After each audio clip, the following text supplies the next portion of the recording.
Good evening. Good evening, everybody. Evening.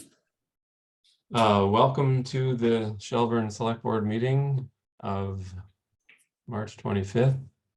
And it being 5:30, we'll call it to order.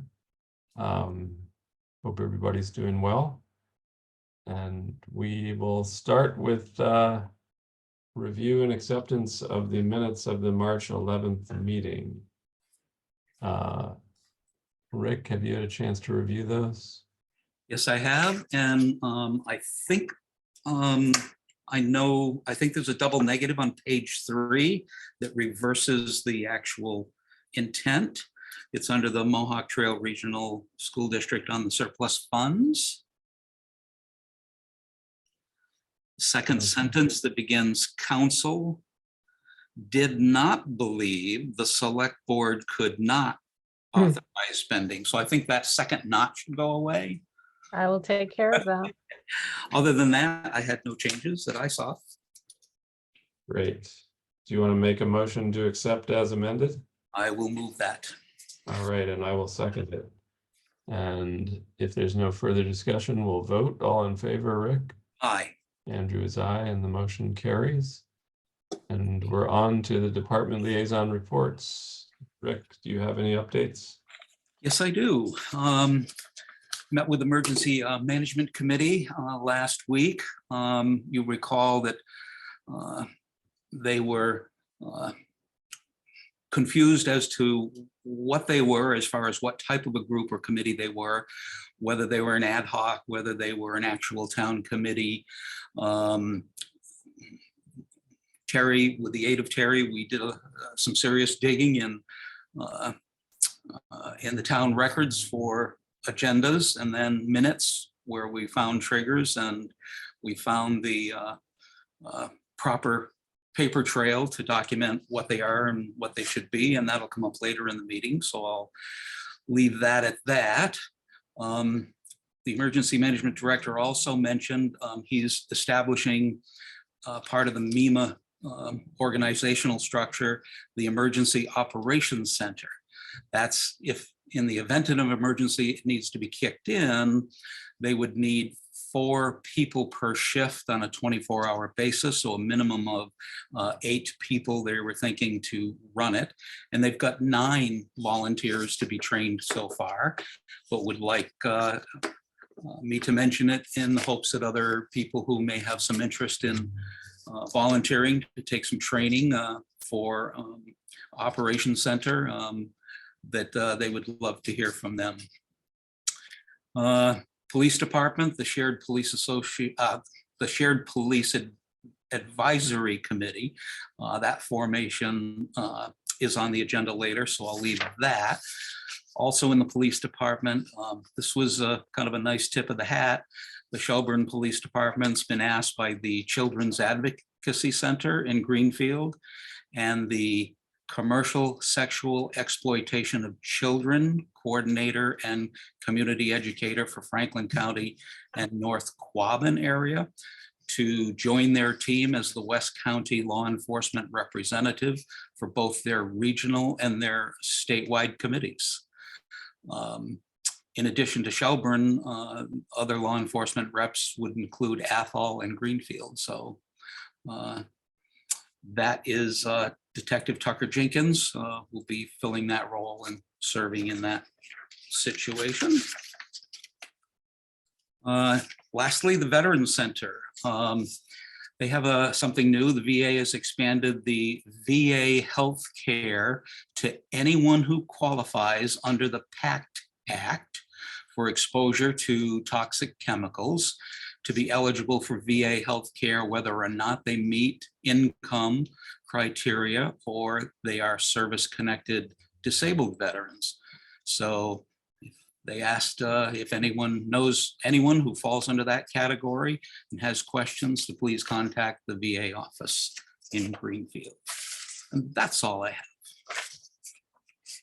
Thank you, Rick. Terry, do you have anything on town office? Nothing yet from Bob Dean on the solar RFP, and everything else I have comes up in the agenda. Okay, and Mark Shippey is coming up in the agenda, so I'll let him speak to the highway. I don't have anything on the library. And no further news on the Pocket Park. And I think that's about it. And we have a little bit until our first appointment. So we've covered the solar array. We'll wait till next meeting on that. Item B of old business is Roselli Clark and Associates regarding the offer to meet GASB 34 compliance. Discussed with the Finance Committee. Does that parentheses, Terry, mean that that will be addressed at the upcoming meeting on Thursday? They will discuss it either this evening. They're hoping to discuss it this evening. Okay. So we don't need to address it until they bring something forward then, huh?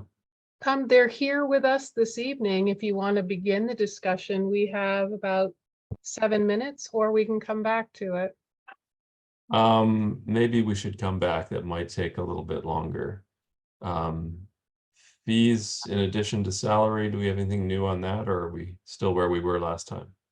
Just that I've spoken to the collector and she's fine with the board's suggestion of rescinding the bylaw that allows her to collect the fees with the provision that we increase her salary based upon what she would collect in a given year. So I've taken 3-year average of what she's collected and came up with a figure of $6,173. So if the board is comfortable with that, I would create bylaw language to rescind. I think I sent you sample language, and then to prohibit any town employee, official, or elected individual from collecting fees in the future. So that would be not just the collector, but any other employee as well. Yes. Okay. Rick, your Yeah. thoughts? Yes, I've had time to think this through and do a little more research on it. I thought there were more, and there's just the 2 positions as I understand it. So we really are looking at only one, and that person has said they're fine with it. So I'm fine with it as well. And if you want to take this off the agenda, I'm happy to make a motion to authorize Terry to put together the rescinding language from the bylaw at the coming meeting. And I will second that motion. Is there further discussion on that? Hearing none, we'll vote. Rick? Aye. Andrew's aye, and we are on. Terry, you're going to put that warrant article then together. Yes. Great. All right, and we are new business.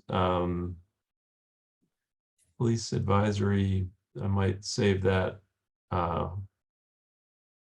for when we get to the Finance Committee. Annual town meeting, May 7th, location and time. Our bylaws call for 7 o'clock start time. In recent years, if it hasn't been a Saturday town meeting, we've started at 6:30 just because our meetings tend to be fairly long. So I wanted to know how the select board felt about 6:30 start and whether the location would be the theater or if we would move it to Buckland Shelburne School.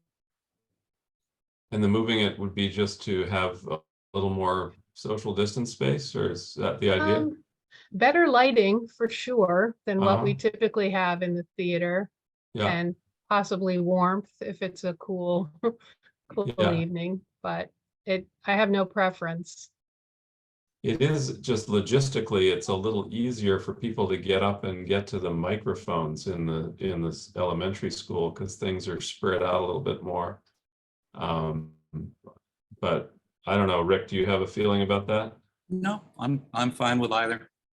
Okay, Terry, do you have you sounds like you have a preference for the elementary.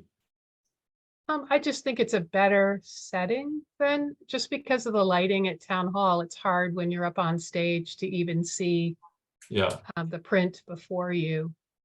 yeah. But I would have to check with the school to make sure that it's available that evening. I have no objection to having it at the elementary school. I have no objection to starting at 6:30 either. Great. Should we say that in a motion, Terry? Yes, please. So All moved. right. So we moved it and now we've seconded it. And Rick, are you in favor of that? Yes, aye.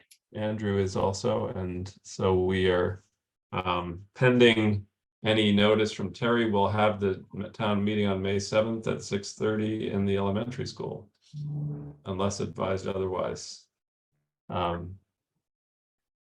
And let's see, we'll save the orchard. That might be a little longer clarification. Just trying to see if there's anything we can knock off in 2 minutes. 2 minutes. Here, I'll go to correspondence. We have correspondence from the governor saying that we were awarded Chapter 90, and Terry, your calculation is 207,000. Yes. Great. And that's roughly level with what we've had the last few years, isn't that right? I think it's a little higher than last year. Okay. Good. Well, always good to get a little bit more in the Chapter 90 area. Do we have Tricia here with us? Oh, there you are, Tricia. Hi. Good. Well, I think we're close enough to 5:45 that we can leap into the MVP issue. So welcome, Tricia, and take us away. Hi, how is everybody? Good. Good. Great. I'm going to share my screen.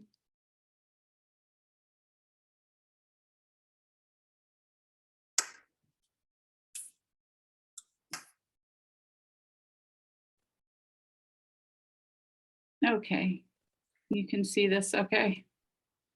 Yep. Okay, great. So I'm here to talk to you about a new proposal that we have for the MVP action grant. Just so you know, Tricia, there's two screens showing. One is called presenter view. Is that what you want there? It Just says a moment. No, hold on, let me try again.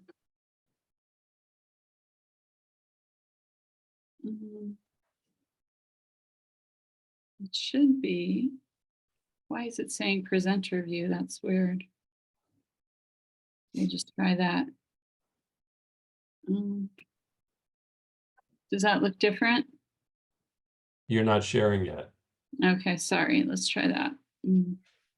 There we go.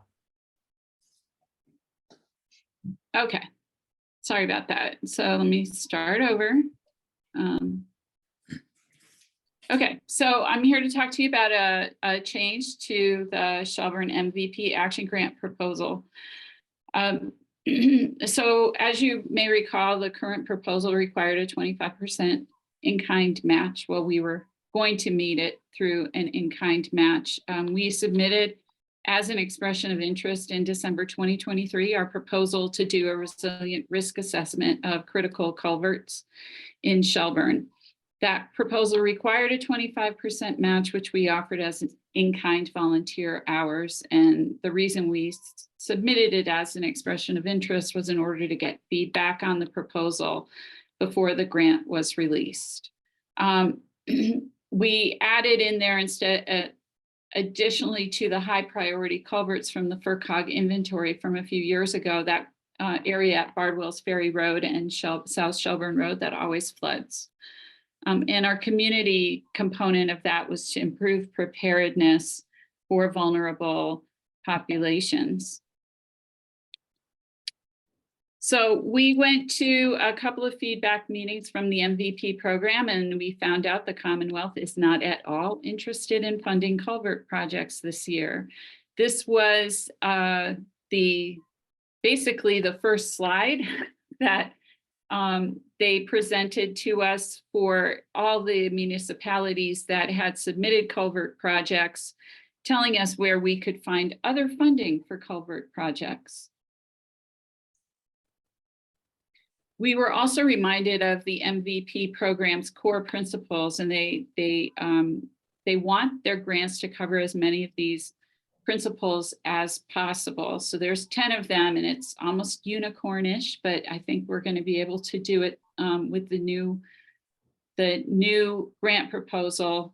The current one basically addressed trying to employ a nature-based solution to flooding to achieve broad and multiple community benefits and to conduct robust community engagement with our at-risk populations. Part of the community component for our current proposal was to identify those populations that were most at risk of flooding damage and being basically cut off from an emergency exit route of town. Then we learned that flooding this summer was a wake-up call to everybody at the MVP program. It caused the Commonwealth to rethink how the MVP program was working. So they realized that the projects they were funding were too short. They had really focused on only doing one-year projects, sometimes two, but mostly one-year projects. And small municipalities were getting left out because of this onerous 25% match. So they made some changes this year. Certain municipalities would no longer have a match. This is actually a slide from them during one of the feedback sessions. They said that certain municipalities would no longer have a match, and MVP would fund as many two-year projects as possible. Additionally, towns could apply to receive part of the grant up front to help pay for the reimbursements at the beginning of the project, because this is a reimbursement model that as you get billed, you get reimbursed from the state after you've paid your contractor. So these developments, based on what I've heard from many different people involved in MVP projects, are unprecedented and not guaranteed to happen ever again. So this is really great that if we were on this list of municipalities that wouldn't have to provide a match, that would be really fantastic, but we wouldn't find that out until the grant was actually released. And we were. So this is the list of municipalities throughout the Commonwealth that have demonstrated inland flooding impacts during the past year, and they've demonstrated high financial need. And if these towns decide to apply for funding for an inland flooding focused, nature-based resilience project, there will be no municipal match required. So this presents an opportunity that we really should avail ourselves of while it's here. So what we wanted to look at was see what kind of, to look for a nature-based solution to inland flooding. So first, you should understand what nature-based solutions are. These are solutions that incorporate natural elements to solve a flooding problem. So here's an example called a rain garden.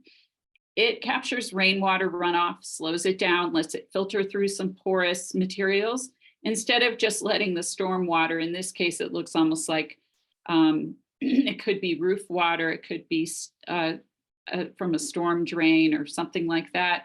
And it lets it flow across this non-porous surface. It sends it through a porous surface full of plants that will filter it. And then this is compared to, in the past, just letting the storm water flow across a non-porous surface like asphalt or concrete or a concrete culvert. Another type of nature-based solution is called a bioswale. That also uses plants to slow stormwater down.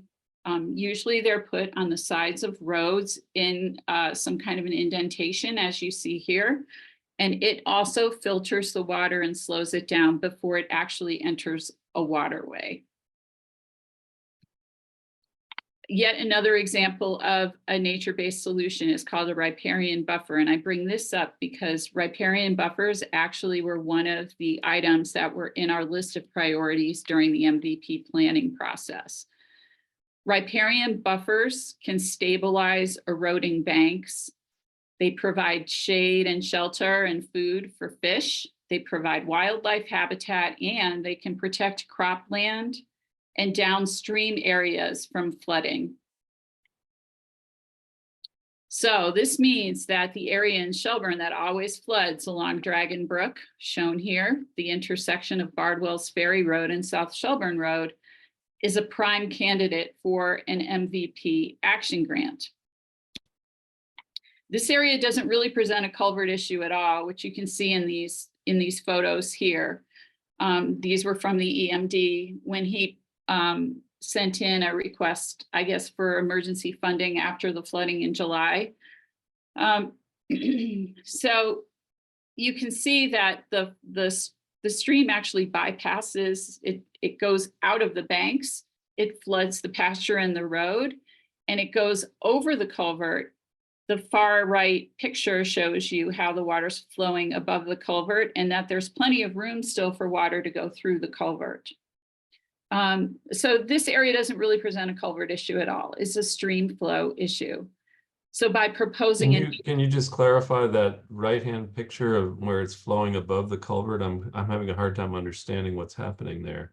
Isn't that water going into a culvert there? Yeah, there is water going to the culvert. Can you see my mouse? Yes, I do. Okay.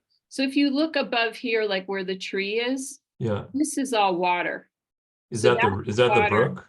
That is the brook that has flooded out of its banks. So let's look at the Right. left-hand picture. Yeah. So you see where this fencing line is? Yeah. Okay, that's well outside of the stream banks. Okay. So what happens is the water jumps out of the stream and gets up into this pasture shown in the Okay. middle picture. Okay. In this middle picture, this is all flooding that's happening. That's Allen Road. Okay. And the stream, actually the stream bed is about where this writing is, where it says flooding the pasture and the road.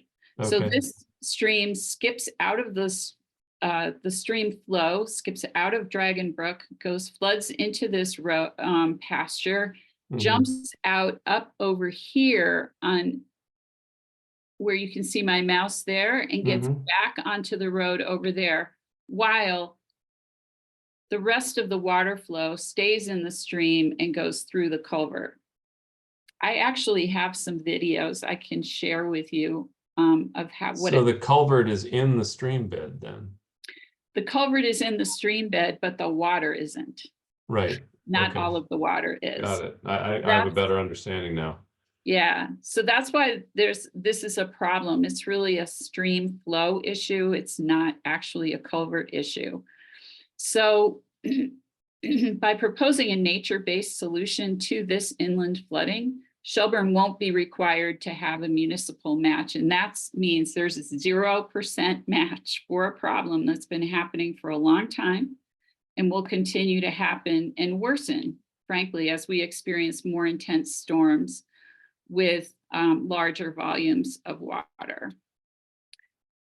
So let's look at the Dragon Brook watershed. This flooding occurs along the Dragon Brook below Route 2. All of Dragon Brook flows entirely within the town of Shelburne. Much of that land is unconserved. You can see the red areas are unconserved land, the green ones are conserved land.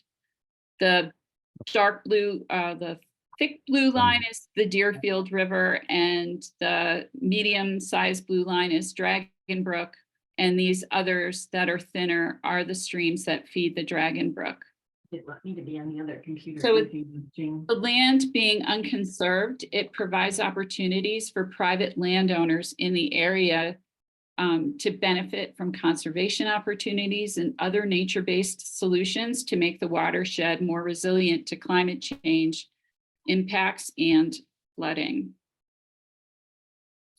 Their collaboration, along with that of our partners from the Mohawk Trail Regional School District, Mass Audubon, Franklin Land Trust, Deerfield River Watershed Association, Trout Unlimited, Deerfield River Chapter, and the Connecticut River Watershed Partnership, will help Shelburne accomplish more of the goals set out in the MVP core principles than our original proposal. On Friday of last week, members of our team met with the engineers at Weston and Sampson, the consultants for this project, and they've prepared an updated draft proposal to create a climate resilience plan for the Dragon Brook subwatershed. It'll be a 2-year project. The first year will involve looking for short-term implementation strategies, reviewing case studies, and doing a literature review, hopefully with the help of a local geomorphologist, so that implementation for solutions would be able to occur in 1 to 2 years from now. In the second year, the project will focus on long-term solutions that are suitable for the increasing precipitation that'll come in the future. This would be a larger sub-watershed wide solution for all of Dragon Brook, rather than focusing just on the nuisance flooding at that intersection. So the components of the project include public involvement and community engagement, landowner education, collecting quality data to supplement whatever existing data we might have, conducting hydraulic and hydrologic modeling, development and evaluation of flood mitigation solutions, and prioritization and a prioritization and implementation plan for the identified solutions. So how those components actually match up with Shelburne's priorities that were identified during the MVP planning process are shown here. So those first 2 components of public involvement and landowner education, those meet Shelburne's priorities of communicating with the community and related groups to expand support for protection of the Deerfield River watershed, and evaluating opportunities to conserve land either as farmland or forest, and increasing awareness of how land conservation can increase Shelburne's resilience. The next 2 components about data collection and creating the robust hydraulic and hydrologic models will help Shelburne create a resilient drainage plan, land use plan, a resilient roadway plan, and allow us to evaluate riparian buffers where they can be installed or not, and if they'll be a good nature-based solution. The last 2 components of developing the flood mitigation solutions and an actual implementation plan will also address those priorities of creating a resilient drainage plan, land use plan, and roadway improvement plan.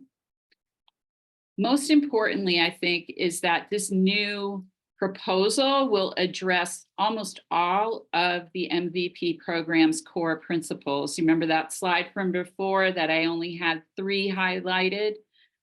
This has almost all of the components highlighted, and I highlighted in orange the ones that are particularly seem to be the ones that MVP at the state level is emphasizing in this year's grant cycle. That's what I have. Thanks for your time. Thank you. So are you looking for any action from the select board, Tricia?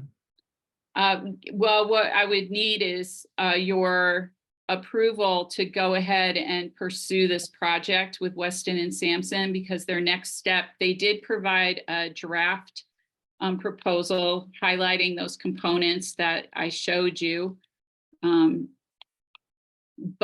I had a couple of questions about it, especially with how we could potentially address the flooding in that particular area within the first year.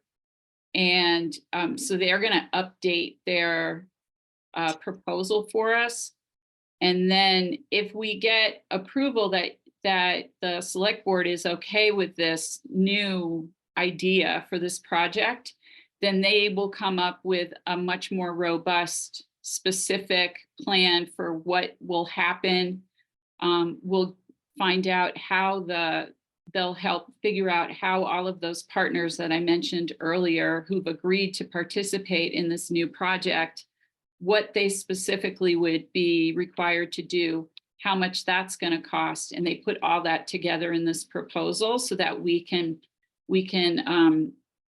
file the grant proposal. The grant proposal is due at 2 p.m. on April 24th. So we don't have a ton of time to get it done.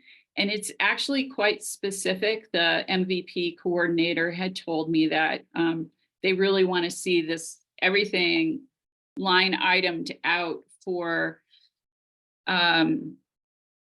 when he approves the payments for various items, and they have to be very specific. That requires somebody who has a lot of project management skills. And I know that the folks at Weston and Sampson have a whole cadre of people that can help with various aspects of the project. So they worked with you on the planning portion of this grant. That's And right. my understanding is that last time we met, we reviewed the planning results and we authorized you to go ahead toward implementation. And now you're coming back to us to say, here are the revised guidelines. Can you reauthorize us to do this? Is that essentially what we're doing? That's correct, because MVP, the feedback we got from MVP after submitting our expression of interest was that they were not at all interested in funding the culvert projects this year. Right. What they are interested in are nature-based solutions to inland flooding problems Right. after what happened in July. Yeah. So, when we looked at that area at Shelburne, South Shelburne Road and Bardwell's Ferry Road, and looked at what exactly is happening, it's quite clear that that's a prime target for a nature-based solution, whatever that might be. It might be rechanneling it, or doing something with the vegetation that allows that water to now stay inside the stream bed instead of jumping out into the pasture. Right. I think I got it. Rick, do you have questions or thoughts? Oh, you're on mute.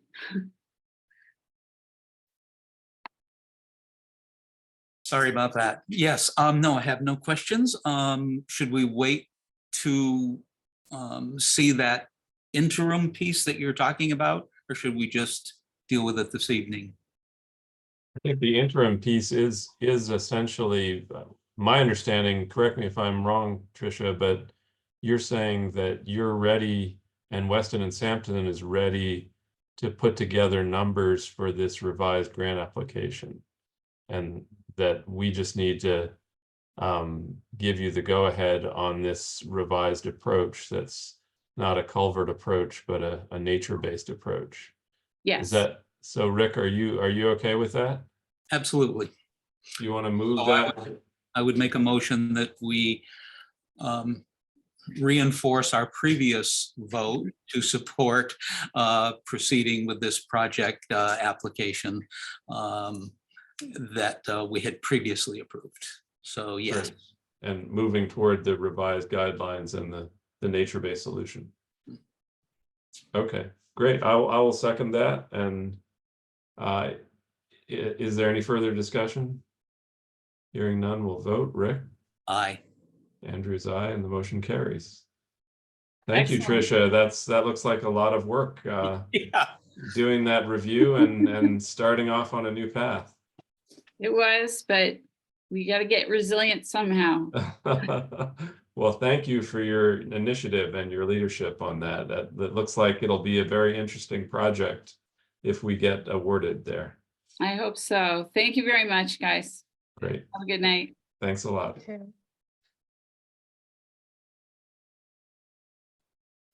All right. We are almost on schedule and we're over to Jeff Bettner regarding the town-owned streetlight proposal. Jeff. Well, thanks so much, and thanks for having me on. Basically, I just wanted to run by the numbers since we submitted the warrant for about $75,000. I just kind of wanted to walk through the budget a bit with both the finance committee and yourselves to show you that we put that in really as a placeholder, and we're quite sure that it's going to come in under that budget. But I thought I'd show you kind of why. I don't know, Terry, do you want me to share screen, or how's the best way Yep, to do I've that? got you all set up to share your Okay. screen. Just have to figure out what to put up here. Here we go. Can you see that at all? Oh, now we can, yeah. Okay, there we go. Is that large enough to see or? Yes. Yep. Okay, so this is the real term gave us a worst case scenario budget, and that's what we're basically worked for the so far, but they're actually going to refine these numbers in a few weeks, so we should totally have it. And so by early April, we hope to have the final results, and then we can actually update the warrant to say the new number. But I thought at least we'd try and go through this with the finance committee too, to see what questions they have down the road too. And one of the starting things is this starts out with 104 fixtures, which actually were, when working with Real Term, we realized that a number of the lights are actually in places that could probably easily be removed. They're kind of redundant lighting, or lights like at the end of Water Street that are we're set up for a road that isn't there anymore, and so really should probably come out. But we'll have to go to a hearing to remove those lights down the road. But we're guessing that probably 94 is actually the more realistic number, which actually changes our entire budget about 10%. So so we're definitely over budgeted down the road. Let's see. All right. So one of the things that comes in here is basically the cost of the lighting upgrade project is this 51,000. That also is over budgeted because of that. That uses the most expensive lights that Real Term had, and we actually are now going with Cooper Lighting, so they now know the exact price that we can figure in a real number, and that's what's in the works at the moment. For the incentives, we get back a kickback based on how much energy we save. And that comes from Mass Save. They give, it's like 25 cents a kilowatt hour to back to us at the end of the project. So we still have to come up with that money ahead, but it'll come back pretty quickly, hopefully, after we've set it up. And we expect this number to slightly rise too, because if we do get rid of some of the lights, or even if we go to dimmers on most of the lights, that will also increase our incentives. And so this number should be over $7,000 in the end. So our basic net project cost under this worst case scenario is about 44,000, taking out the incentives. The utility acquisition cost, that's what Terry and Andrew, I think, worked with Eversource to try and come up with a number, and we're still using that number, 14,500. Again, if we end up removing 10 lights, we won't have to buy back those 10 lights either, so that would also cut this by about 10%. And that gives us the total projected cost there. Let's see. Then that takes us down to, let's just skip, we can pretty much, let me just skip down to the smart controls, and then I'll come back up. For smart controls, we're actually decided not to go with smart controls. We're instead found this more simple tech thing called the dimulator, which actually will take each of our fixtures, and it's just a plug-in fixture that we do at the time of setting up the lighting, and we set it for what we want, and it will come on at dusk and go out at dawn. But in the meantime, when it hits 10 o'clock at night or 11 o'clock or whatever the preset is, it will dim itself maybe up to 30%, and then come back on at about 5 a.m. And so that can also save quite a bit of energy by doing that. And it's a fairly inexpensive way to get a little more out of the lighting system. So we're now looking into that. We don't have the full cost for the dimulator, but it will be about half the cost of the smart controls. So it's probably more in the $7,000 range. So that cuts another $7,000 that'll come off the budget when we actually get it back. So Jeff, just to clarify, since you're not proposing this option, would that 7,000 then get added to the first budget that you showed us? Up above? Yeah. Well, so what would happen, that is the same number as here, actually, up above. This is pulled down from, let me go up. So this is it's basically this number up here, the 58,906 plus the 14,000, but instead our case, it would be 58 plus 7,000. So take 7,000 off of this. So about number. 65,000 is what you're really talking about with your proposal. Well, no, our new, right, this is still in the overestimated budget. So, so what we're proposing is actually would be, taking 7,000 off of this, which would drop it to about 58,000. And then we'd still, the incentives, this is basically the same chart as up above. The incentives are down here now instead of up above. So you're seeing it come out of a different place.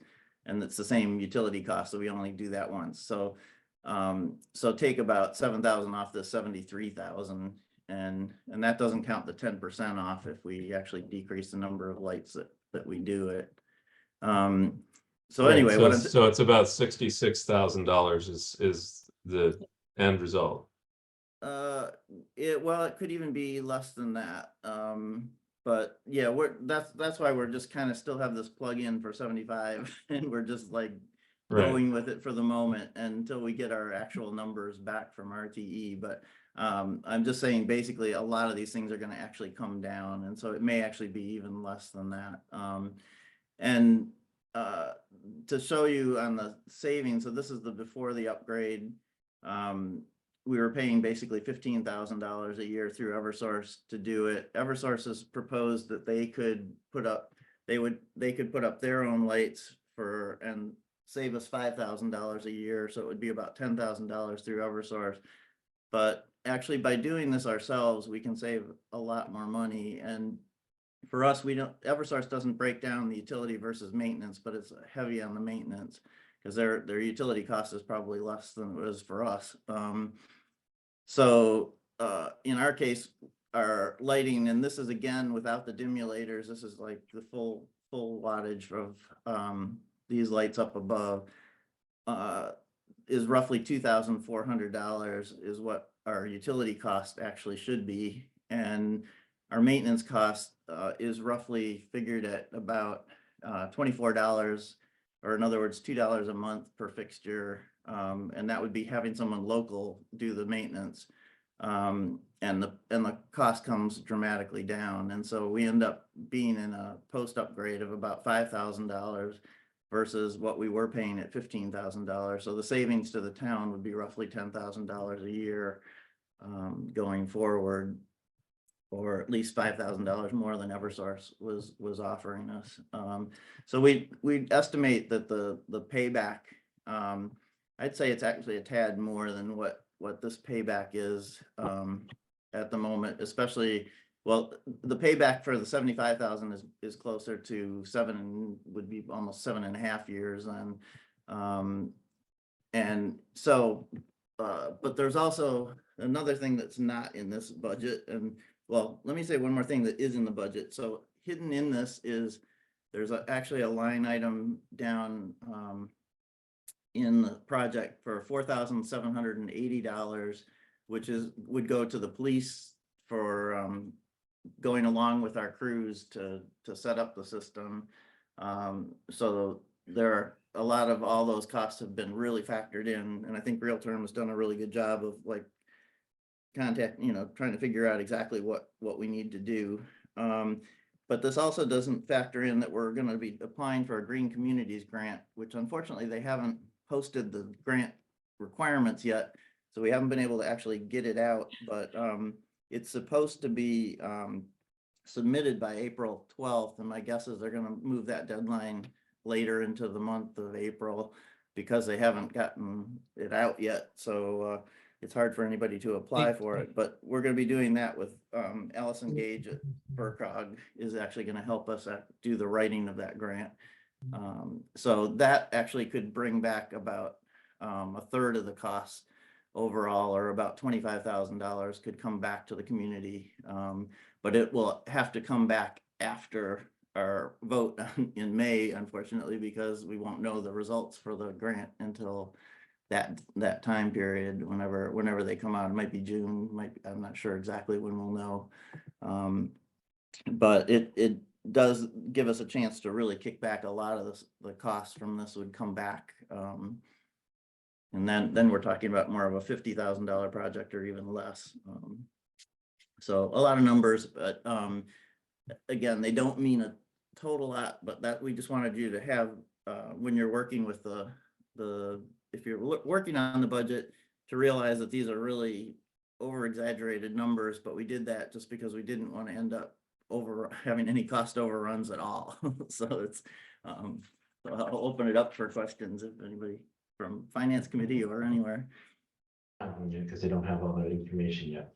Yeah, we just don't have it yet. That's Right now, it's $3,000. I'm sorry, can you speak up a little bit? I couldn't hear that. Was that from the finance committee? Yeah, that was actually the finance committee is just saying that the reason it's so up in the air is we just haven't got real terms actual final numbers back yet, and they're actually right now doing a light by light survey. So what they come back with now will really be based on each individual light that we have in town and what types of fixtures are needed. So it'll be a much more accurate number for everything. So and we should have that within about 2 weeks, maybe even in a week. But So Great. Jeff, I'm sorry, go ahead. Jeff, the only thing I was going to add for the record was that, and I emailed this to you this afternoon, was just that I thought maybe a helpful presentation of this when you get the more accurate numbers is to put it in 3 columns and have one column be your proposal with the Right. sort of realistic numbers that you have going into town meeting. The second column could be your optimistic proposal, which could include, the Green Communities grant and any other incentive numbers that, may still be waiting Yep. in the wings. And the third column could be, here's what it would look like if we let Eversource do it. right. So that we would kind of have it Yep. all sort of, people could just follow it down and sort of Yeah, see no, I think that's the an excellent idea. pros and cons and stuff. Yeah, it's very confusing. There's a lot of numbers, and it could be broken down into just like once we actually have the real numbers behind it. This can kind of be great for the finance committee, but for the public, the main thing is what's the bottom line and in each of the scenarios. And Yeah. I totally get that. So yeah, we'll definitely do that. And we are going to have a presentation on April 17th. So I sure as heck hope I have all the real numbers by then, and then we'll actually talk to people about real numbers. So but I'm quite sure we will have it by then. Good. Rick, your thoughts? Jeff, on the chart, you showed us the middle one of the savings of energy. Yep. Comparing, I think it was like round numbers, 15,000, 5,000 comparison. Yep. And it said before upgrade and post upgrade. The before upgrade numbers, which was the almost 15,000. Right. That was using Eversource's LED or the current ones? The 15,000 is using the current sodium vapors that Eversource has. That's what the town is paying right even today. Right. That's basically what our cost is, not counting other repairs. So I took out, that's strictly just the LEDs for street. I'm not the LEDs, strictly the sodium vapors from Yeah. Eversource and their labor, because it's mostly their labor that's the big chunk of that whole thing, as you can see, because it's not that much energy. But the energy savings both from Eversource and from ours is about the same. I mean, of course, they're using LEDs too, so we don't really save that much energy. So from the energy committee's perspective, which one we went with wouldn't really matter. But from the public's view, I think it's like we would like to have the control over those lights because whatever sources offered us has just been not adequate. It's been I appreciate that, but I do think it's important when you end up with that 3-column chart that the real numbers are there. Yeah, and without Eversource would be using the $10,000. sodium numbers, because they're going to be irrelevant. One way or the other, they're all going LED, right? Correct. Okay, Yeah. So Eversource that's would just a still save us. confusing item at this point to me. Sure. Yeah. So we could look at it just from that end, because we would save about $5,000 over what Eversource is offering, but we'll also be able to live with it. Exactly. The best part. So transparency, yeah, that makes Rick, sense. that was my intention in column 3 would be Eversource's LED proposal, not the existing lights. Right. Right. But that's why it didn't say if those numbers he just showed us were LED or sodium, and they turned out to be sodium. So it makes it look Right. substantially a better savings than it's actually going to be. Sure. But that's fine. I mean, 5,000 is 5,000 for sure. Yeah. Yeah, and that's, yeah, I mean, it's a longer payback too, if you go that route, you definitely have to, but you know, we are saving, right now, we're paying $15,000 in the budget item, so it's, you know, that's why that ended up there, so, Yep. So but no, it's a good point. I think your column also should include the Kelvin, because that was a Yeah. contentious issue. Definitely. Yeah, the Kelvin ratings, when Eversource first put up their lights, they actually did a 4,000 Kelvin, and people just woke up because it was also 55 watts, and then they went to a lower Kelvin and a lower watt. So I think they went to they might even done a higher wattage first. I don't know, John would know that one, John Walsh, but they certainly went down to 3,000 Kelvin, and it was still quite a lot. And Kelvin, when you're talking 3,000 Kelvin and above, there's still an element of blue light to each of those. That's the thing that really bothers people, and it's the thing that keeps you awake at night. If your computer screen has a lot of blue light, you have a hard time sleeping right after if you don't shut it down early.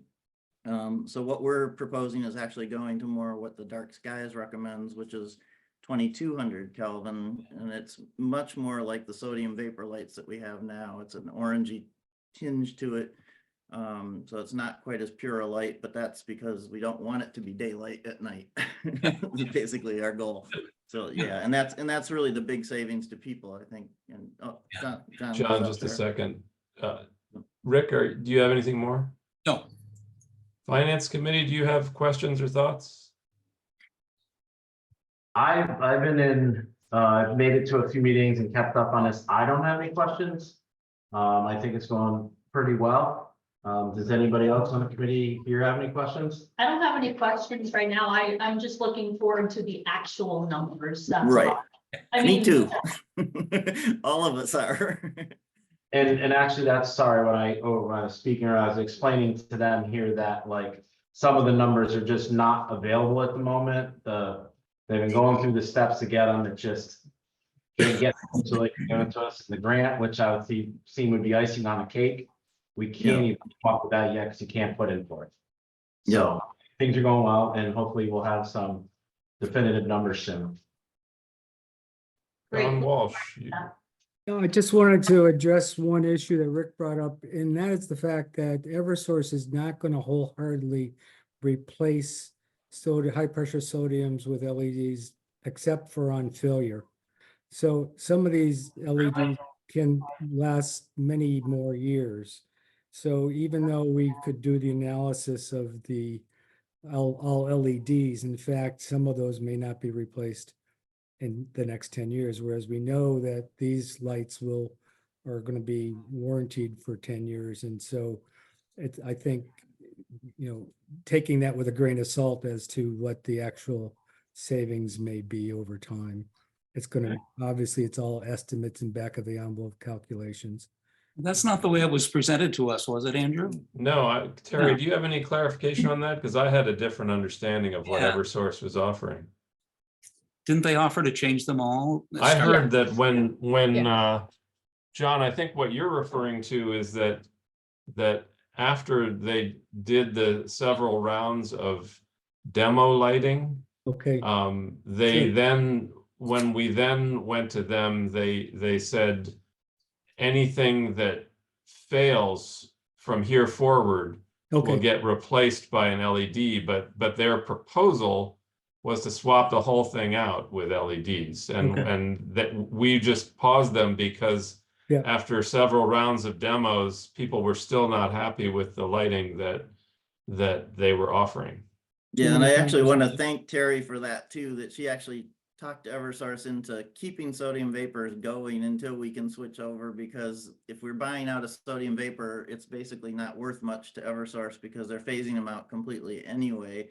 Whereas if they started replacing them with new LEDs, we'd probably have to purchase those new LEDs and then put up our own lights afterwards, which would make the thing cost a whole lot more, and we wouldn't be able to really pull this off. So really Terry saved us a lot on that, because at Christmas time we had 12 lights that went out, I think in a single week from the sodium vapors, and Terry was like, please put sodium vapors back, and managed to talk them into it. Somehow she does magic sometimes. And my only other point was about the Green Communities Grant. Even when we file it, we probably wouldn't hear anything back until late summer, early fall, Yeah, the we way don't their know. history has been with awarding grants.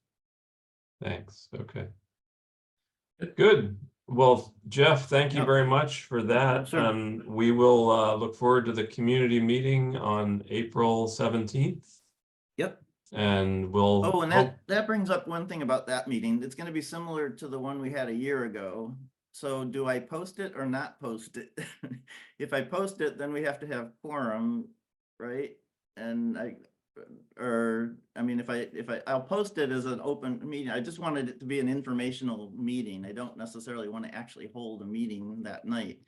But then are we still able to talk and have conversations if, say, you and Rick show up or anything like that? Terry, No, what's no, your Rick is guidance saying on no. that? If it's I would posted as a, recommend posting it as a public hearing and then just talk to Joe, the town clerk, about, Okay. if I know that 2 of my members are going to attend, I'll post that 2 of my members are Okay. attending the public hearing. but if it's Okay. posted as an informational meeting, then hopefully it's clear that no business is being transacted. It should Right. be, yes. Okay, Okay. But if there was a quorum of energy committee or streetlight committee, then there would be deliberation, right? It's just safer to post it, isn't it? It is safer Right. to post it. It's not Okay. a big deal to Yeah. post. But if I post it, do I have to have a quorum that night? Put it that way. Oh, That's I the see. other- So that's the other thing that I'm concerned about, because I'm not sure if I can get 3 of the 5 there. I but- believe, Jeff, that you can just post it as a public hearing, but I will refer to the open meeting law tomorrow and send you that. That'd be answer. great. Okay, that'd be good. Yeah, I just don't want to cross over any lines, because it was very confusing last time, as Rick remembers. Yeah. So. great. All right. Well, thank you very much. And Yeah, for sure. we'll look forward to sharper numbers at that meeting, hopefully. I will too, and I'll Great. be happy to get it to the finance committee, and I'd be happy to present to the finance committee separately too, if they would like, so. Okay, thanks. Great. All right. Thanks a lot, Rick. I mean, Jeff. All right. And we are on to John Walsh and Cal Jim deferred maintenance priorities. John, Yeah, thank you. Terry, could you give me permission to share? Sure. Let me just preface this with this. Basically, what I've put together is maintenance of the building itself. It has nothing to do with the recreation committee requests.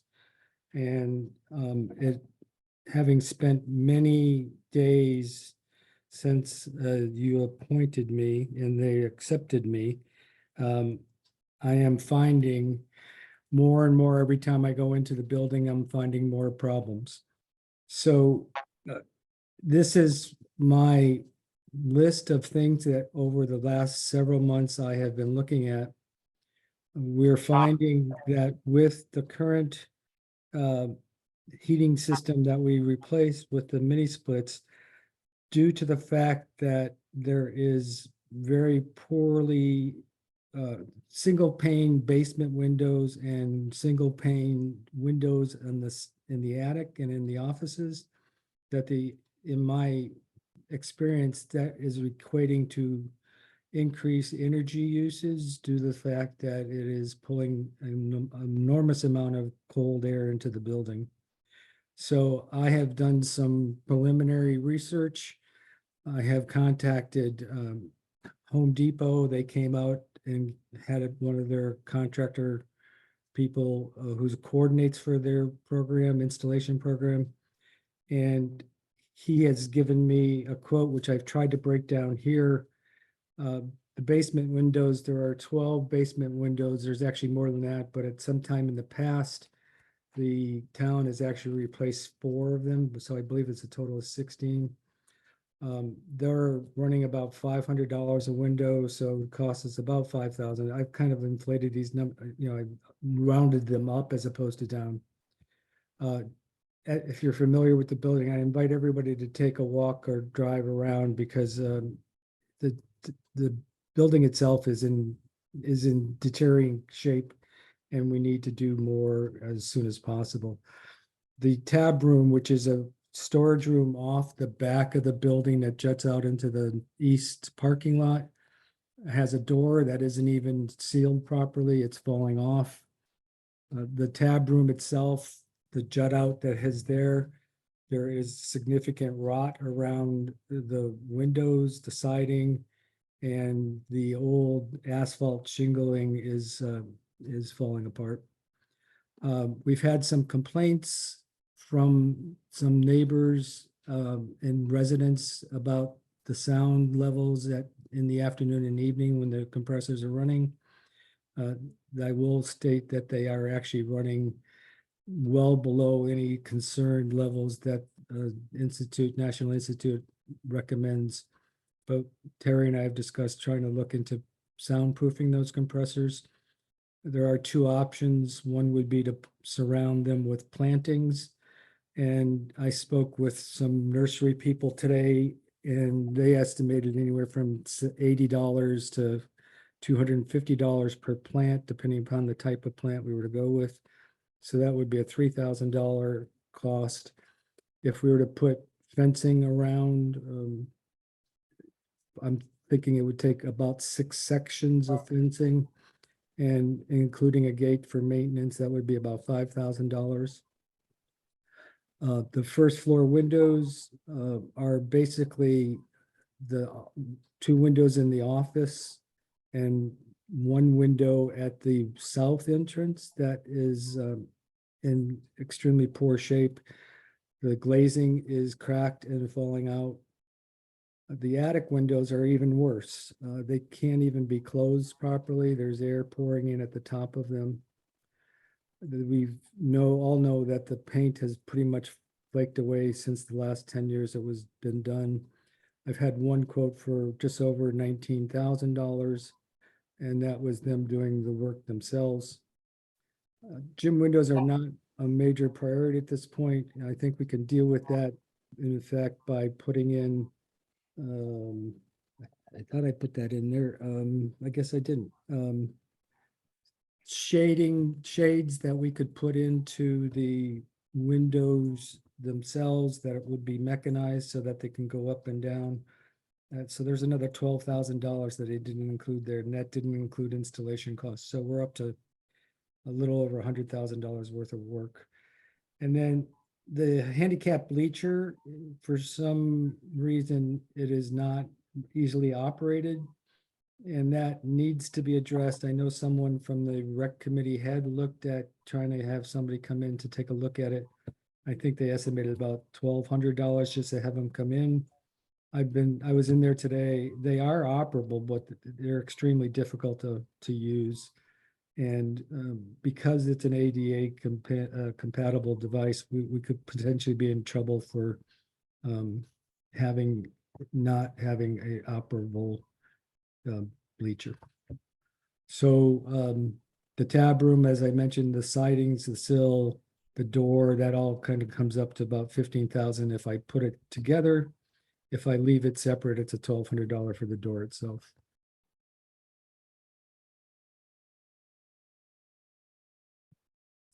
Great, and just Terry, as a point of information, we have a joint meeting scheduled to review our 10-year capital plan, is that right? It's not scheduled yet, but we definitely will be having to have more meetings to review the budget between now and when it's finalized.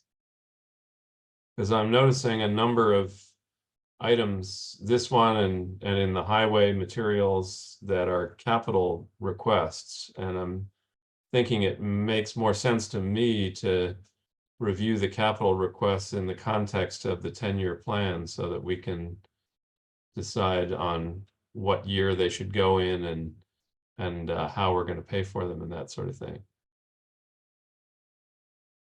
I mean, we can talk about them tonight, but that would be my thought about seeing the capital picture as a whole picture with a bunch of different departments and items in it. And then kind of make our pitches for what we want to address in this year and what we want to spread across other years.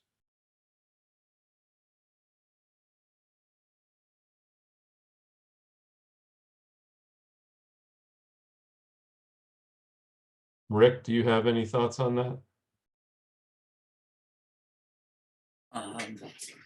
You've been through the process many years. This is my first in the budget season.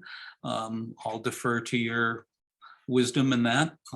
It does sound to make sense to me about a separate capital viewing. This one in particular, I will say that building has been so badly neglected that we need to start paying attention to it. It is and will be for long foreseeable future our polling place. Walking in the daylight, it's a little embarrassing that that's our town building, and windows broken just as you go up the front steps, broken windows, paint peeling. You go inside, it definitely needs some TLC. So I would like to see us start the ball rolling and get some of these things done. Well, one question I have for you, John, when you look at all this, are you looking at this as everything has the same level of urgency, or are there some things more urgent than others? I mean, I sense that the dealing with the ADA potential violation is probably a high priority. I don't know, what's your sense of, if you had to spread this over more than 1 year, do you see that as a doable project, or is all of this kind of at a high level of urgency for you? It's all at a high level, but if we had to talk about phasing, I would say items 1, 2,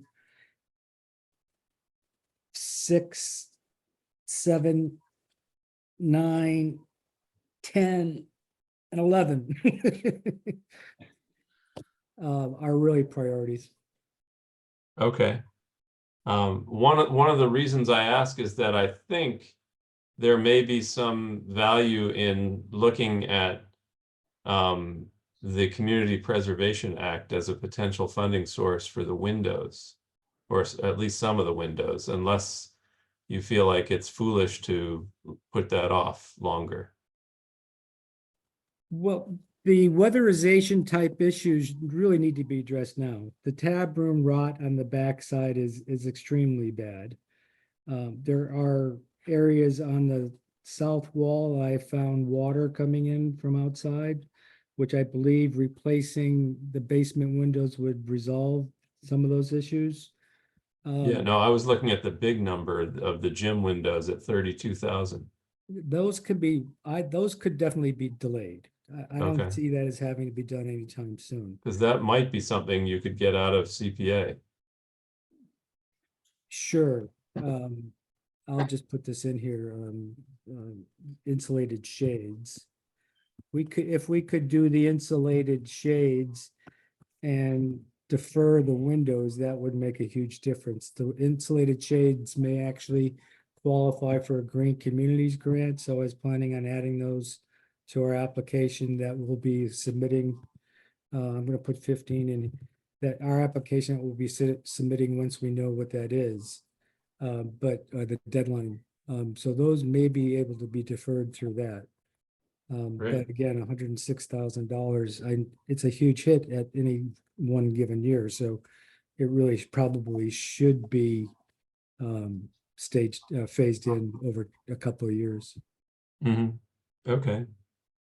So yeah, so if we're talking a little over 100, we might be talking $50,000 a year for the next 2 years or something like that. Something like that, yeah. Okay. Well, Terry, if you can make note to bring that into the capital 10-year plan, we can pick it back up there too. I also have a question into our accountant to see how much is in the user fee account that could be used for appropriation for some of these capital needs, but I don't have that answer this evening. Okay, well, we can get to that at the capital meeting. Finance Committee, do you have questions or thoughts for John? Is it possible, I can't even read that spreadsheet from where I'm sitting, so is it possible to have that sent to us? Just so we can look it over? I believe I emailed it to each of you late this afternoon. Oh, okay, I didn't get a chance to even open your email today, so sorry. No problem. Okay, then I'll look for it when I get into the office tomorrow then. Yeah. It's just, it's stuff we've got to do but I'm just curious, what are our long-term plans for the building? These are all maintenance things we have to do. And the gym floor, is that on there or not? I can't read it, so. That is not on there. No, Okay, okay, nor is any outside improvements. okay. On grounds. Could I ask a couple of questions or make a couple of comments? Could you just, who is that speaking, please? Jay Redinger, Hi, Jay. Thank you. I've only been dealing with ADA since about 1983 or 4 when it was passed, but could somebody tell me or show me how the bleachers have anything whatsoever to do with non-compliance of ADA? We keep talking about that and keep throwing that out as an issue. I know they're a safety issue, but an ADA issue I don't see. Secondly, There are two different kinds of bleachers there. excuse me, I'd like to continue Go ahead. speaking, if that's all right with you. My understanding of the CPA is that it does not apply to indoor recreational facilities. It applies to some historic buildings, but we don't have a historic building in Caldwell, no matter how much we love it. And it's an indoor recreational facility. So unless we're going to rename it and get it designated as historical, we might want to stop banking on funds that aren't going to be there for that project. Thank you. Thanks, Yeah, Jake. So as far as the ADA, I'm repeating things that people have spoken to me, so I am not speaking from experience. I do know, though, that they are not operable at this stage, and that therefore I don't see that as a safety issue. I see it as a deployment issue, and regardless of whether or not it is a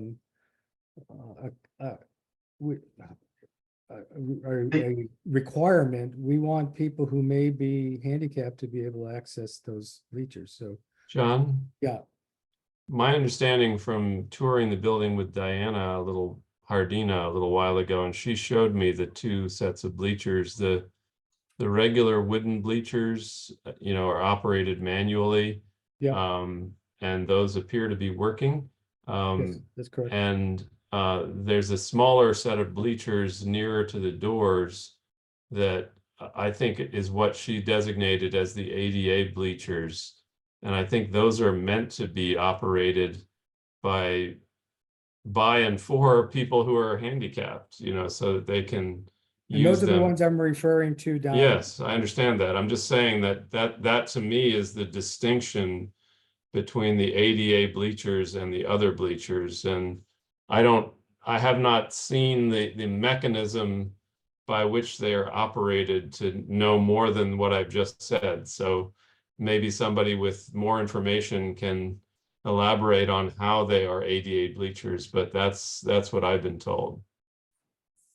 I can't tell you, I was crawling underneath them today, trying to figure out how to open them and what the issue may be.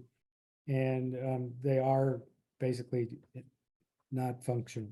Right. Non-functional. And my understanding, and again, I appreciate your comments, Jake, about CPA. I think that does require a little more research, but the Cal gym is almost 100 years old, and I think you only need to be over 50 years old to be in the qualifying neighborhood of a historic building. So I think the Cal Gym could actually qualify as a historic building, but again, it may need some research. Or a decision that would be a good move. That comes with a lot of restrictions, a lot of nightmares. I don't think we need to go down that road. We should just take care of business and find a way to start picking off this list of must-do maintenance items. Well, before we leap to that conclusion, Rick, I think we should confirm that it is a nightmare. I mean, if it requires that we install 1930s area period restored windows, I would be with you that would be a fool's errand, since what we're trying to do is make the windows energy efficient. But if we are allowed to install energy efficient windows in a historic building, that might be something actually worth a little bit of research. But the historic designation, as my understanding, comes with a lot of conditions other than windows. So if you look at just the windows, maybe. But that's for another day. Yes, and I'm willing to dive in a little bit deeper on that, Andrew and Rick. My understanding is that certain things such as heating systems and windows are actually only need to be, it can be done. It's structural changes to the outside of the building that may change the look of the building is their biggest concern. Okay, well, thank you, John. Well, we'll look forward to picking that up again when we get to the 10-year capital plan review. Do you have more for us tonight, John? No, other than the fact that we really, is to reinforce what Rick was saying, there is basically some deep cleaning that needs to be done. The storage rooms in the basement have paint peeling down there. We have a mouse problem in the building. We have, especially with the food bank being there. There are other things that didn't even make this list that need to be looked at, but the ping pong room needs a good fresh coat of paint. The floors need to be, cleared, cleaned. And so I didn't even put those in at this point. Okay.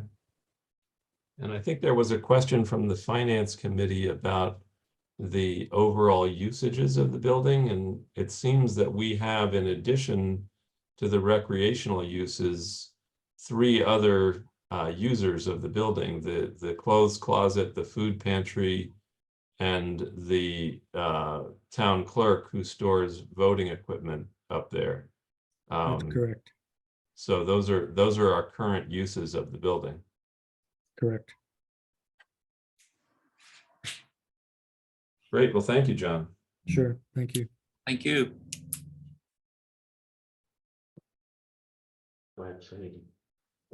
Sure.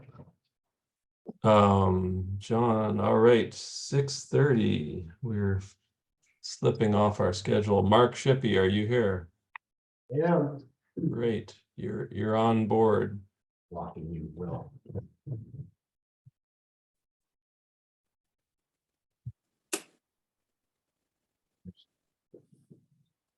Are you in the finance group there? Yeah, I am. Oh, good. Okay. It's trying to find you in the in the Zoom room here. Great. Well, take us away. Are you do you want to share the screen, or do you want help with that?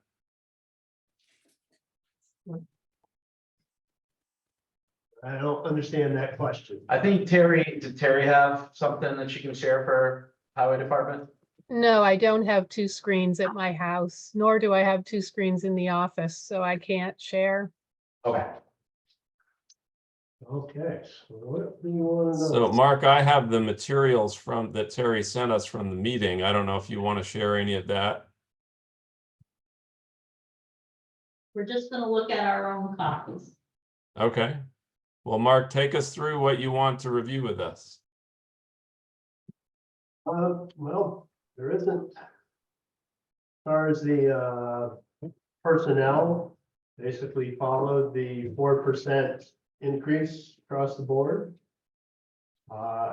With one exception, I would like to increase Ray Townsley's pay because he saved us a lot of money with his mechanical ability and his fabrication ability. So I'd like to bring him up equal with Steve. How much of an increase is that? That is. It's only in the neighborhood of $3,000. Mark, is that reflected in your numbers now, or are you suggesting that change? I'm suggesting the change, so it goes from 207,605 to 209,913.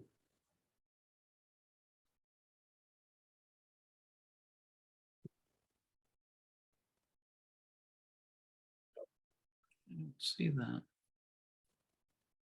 That's up on top, Rick, under highway personnel, the second Oh, line. Yep, there it is. Thank you. It's like this, right? Yes, that's what I'm doing.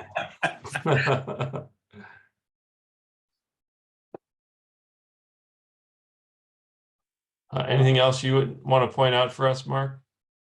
Well, the inflated numbers there for road gravel and patch reflect the money we had to spend for the damages.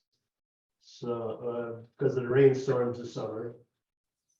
But now the NEMA, I guess, has offered us $20,000 to help cover those costs. I gotta get together with the accountant and move some of the invoices over into this new $20,000 flood damage account. So I'm sorry, what were you going to put in the flood damage account? the road gravel and the patch. Okay. Rough copy of it.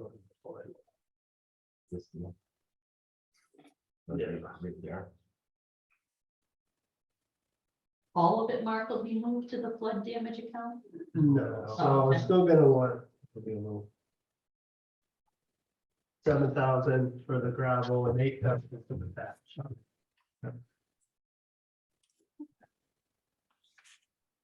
Mark, I have one other question. Do you have more you want to take us through here? I have. Yes.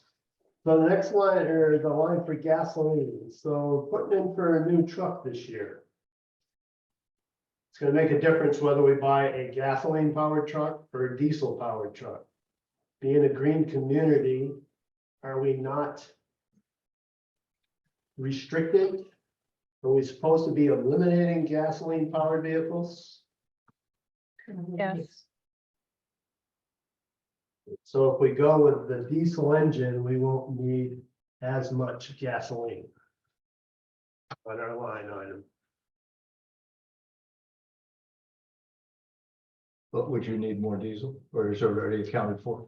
It will be accounted for. Okay. The amount of diesel we use, what a pickup's gonna use is gonna be insignificant. And how much less gasoline, and just a round number? I'd go about 4,000. Well, you've got 4,000 in budget. Yes. How much but less? It would go up. Okay, if we get a new truck, Yes. that's, okay, good. So you're saying this budget reflects a diesel pickup? Yes. Are you talking about the pickup or the new 6-wheel truck that you're proposing? I'm proposing a 1-ton truck and a big 6-wheel dump truck. So the 1-ton dump would be the one you get your choice of gas or diesel engine. I see. And Mark, you've still got, I mean, one of the reasons to get a new truck is you and I have had conversation, is the repair bills going up and up Yes. because of older vehicles? On this Repair still is going up about $5,000 if you got 2 new trucks. Yeah, because it's just so unpredictable. Yeah, okay. Yep. Just ask. So currently our backhoe isn't that old, but it has cost us a few thousand in repairs. Yep. just the cost of everything.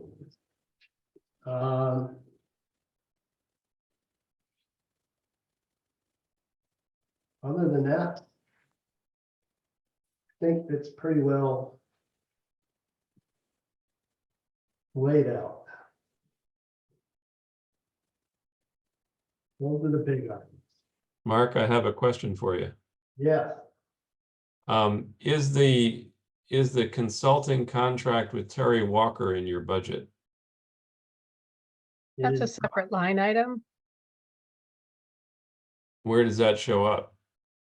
It shows up under a separate account on the omnibus budget. And right now it has a 0 amount because we haven't had that discussion with Mark or the grant Okay. writer. So Mark, we have a number of questions about that project. Do you want to meet with Terry and me to walk through that? And or do you want to discuss it now or what? no, we can meet at a separate time. Okay, Sit on what we're talking about? Yeah, we have no clue. this, Mark, you want to describe the consulting contract? Well, I don't have those numbers with me, but. No, not numbers. Just tell us what you're talking What's about. Okay. for? We don't even know. All right, what you're- so a couple of years ago, we got the MassWorks grant for Little Mohawk Road. This woman, Terry Walker, has had experience writing grants. She has gotten several MassWorks grants for several towns around the state. So we hired her and she helped us get that MassWorks grant.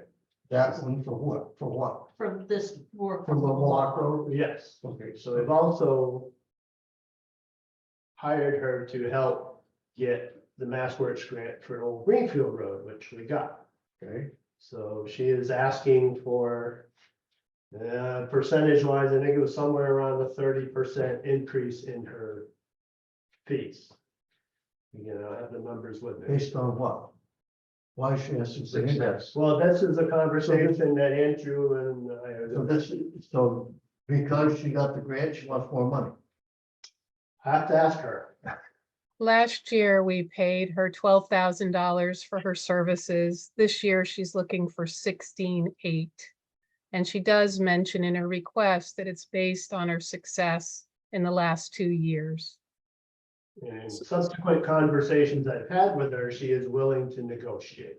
I still don't understand.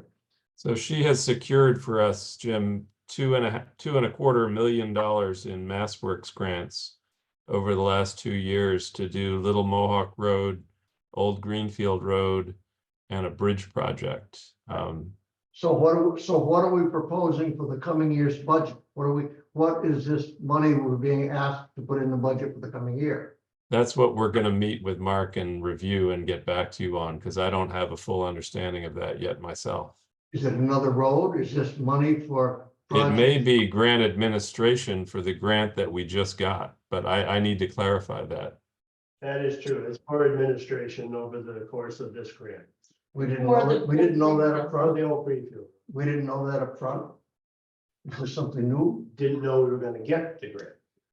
Did we know if we got it, we were gonna have administration costs? It would be administration costs, but she is asking for an increase. Oh, And grant administration may be part of the grant. It may be contained in the grant. Usually is. Unsure.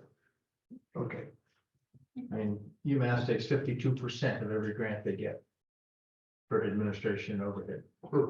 52. That's good. Yeah. Right? So Mark, we'll meet with you and maybe we'll get Terry on the phone and we can clarify some of this stuff. Yes. Great. Anything else you want to walk us through on this budget or the other budget? I think this one's fine. I'll answer questions to the best of my ability. I think we definitely need to talk about capital. Yeah. Do you want to talk about that now or when we get to the capital meeting? well, he's here now. You may as well have him present it. So that's the highlight would be good, so we kind of have a little bit of a. Yeah. Little information before we go into it, that would probably be useful. Okay. And Mark, my only prefacing request is the same as with John. is if you see a way to spread these costs out, let us know what you think are the more immediate priorities and ones that might go into one or more subsequent years. Yeah. So the immediate priority would be the new 1-ton. Okay. So I believe you guys were getting a purchase and sales agreement from MHQ with a price of $118,747.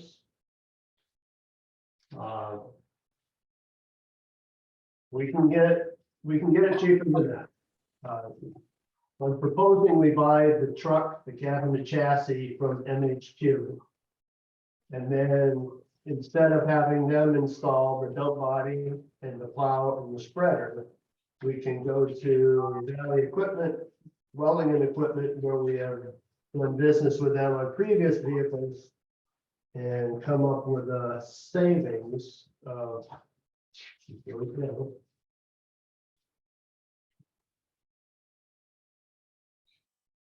He's saving almost 30,000.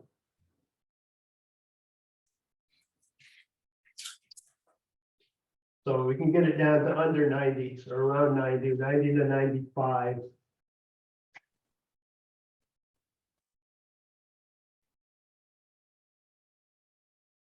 What would the availability of the truck be? And would we find ourselves in a situation where we had to postpone delivery for a year and then the price goes up?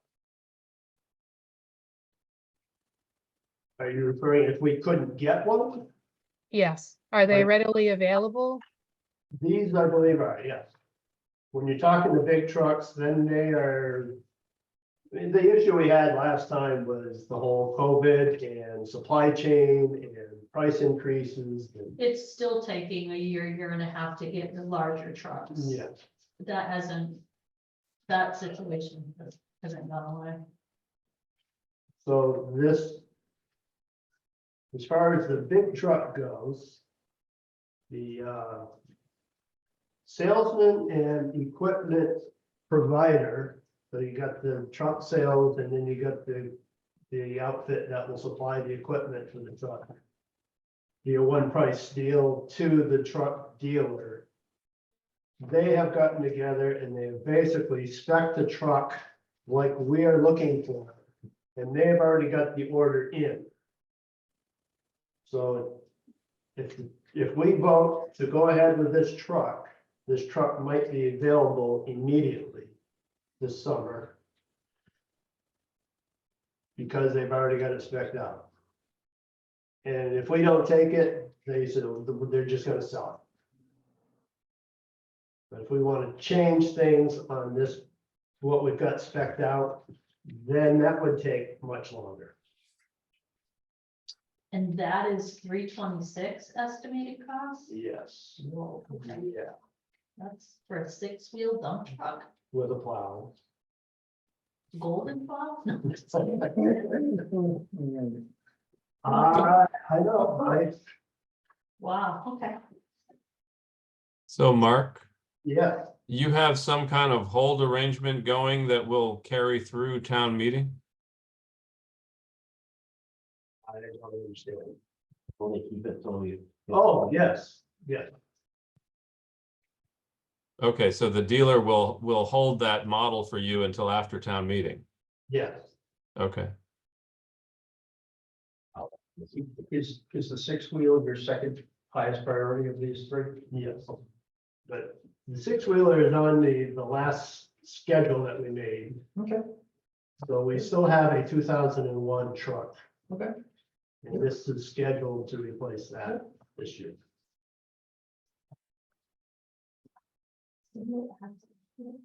Yes. Now it's What brand is it? Western Star. Western, yeah.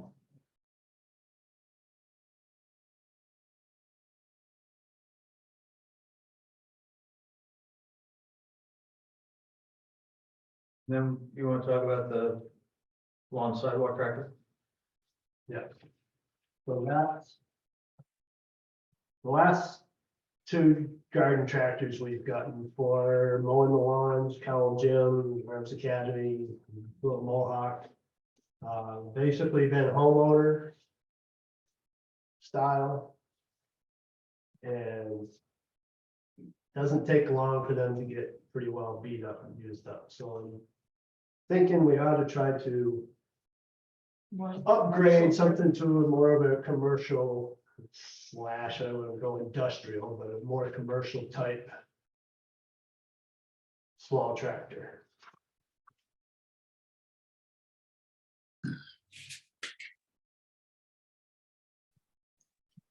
Things are really tight and we can't do it. I would still like to, we need to do something with this current tractor. So if we can't go up to this next level of quality of tractor, we would at least have to consider going back to a homeowner. We need to do something with this tractor. Okay, what's the price difference? About 20,000. So 10,000 for the homeowners and 33,000 for the, okay.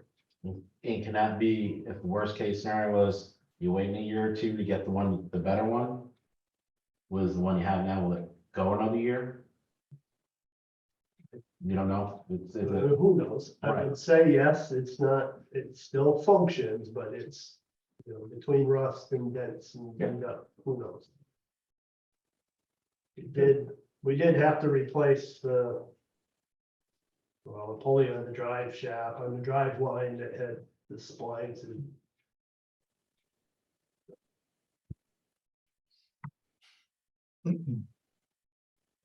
wish I had the magic 8-ball that worked, but yeah.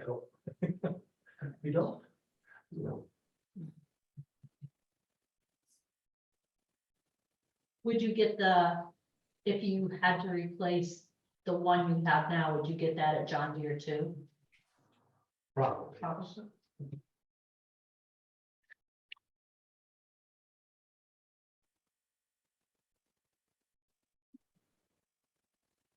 Any other questions or thoughts from Mark? We're good. I'm good. I'm good. Great, Rick? I'm just reading the comments at the bottom. Yeah, me too.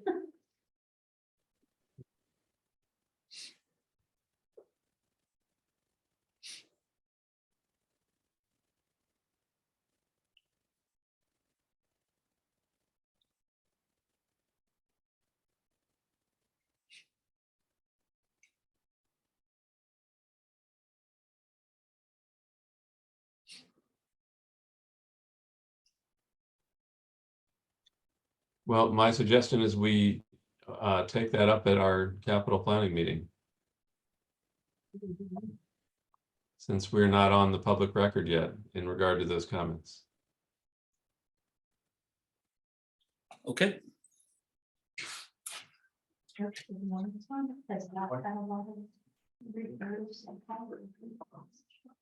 Until about 3 weeks ago. It did, or 3 weeks ago, I had, okay. Yeah. And now I'll have more, but I just do. Okay. What, minute, something expensive? Mark, do you have anything further for us? I don't think so. All righty, well, thank you very much. Thank you.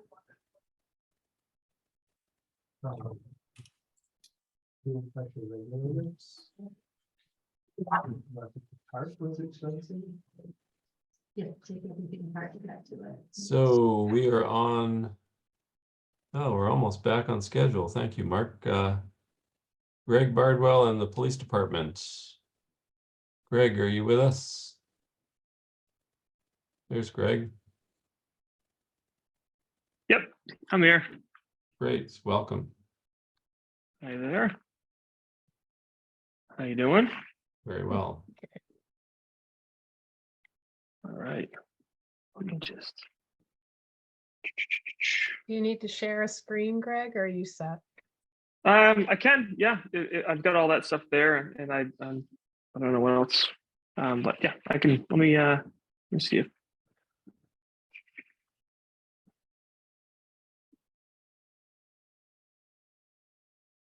Hold on, looks like I guess gotta allow this to happen on my home computer here, so.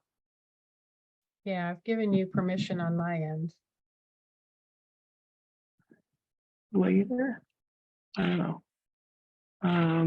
Just let me know if you end up seeing. Let's see here, let me try again. This one and share. There you go. Can you see? Yes. Okay, great. I was trying to just finish up this fire. It's at 3 and do. Okay. Any rhyme or reason where you'd like me to start, or just have at No, it? just jump right in. Tell us what we should be looking Okay. at.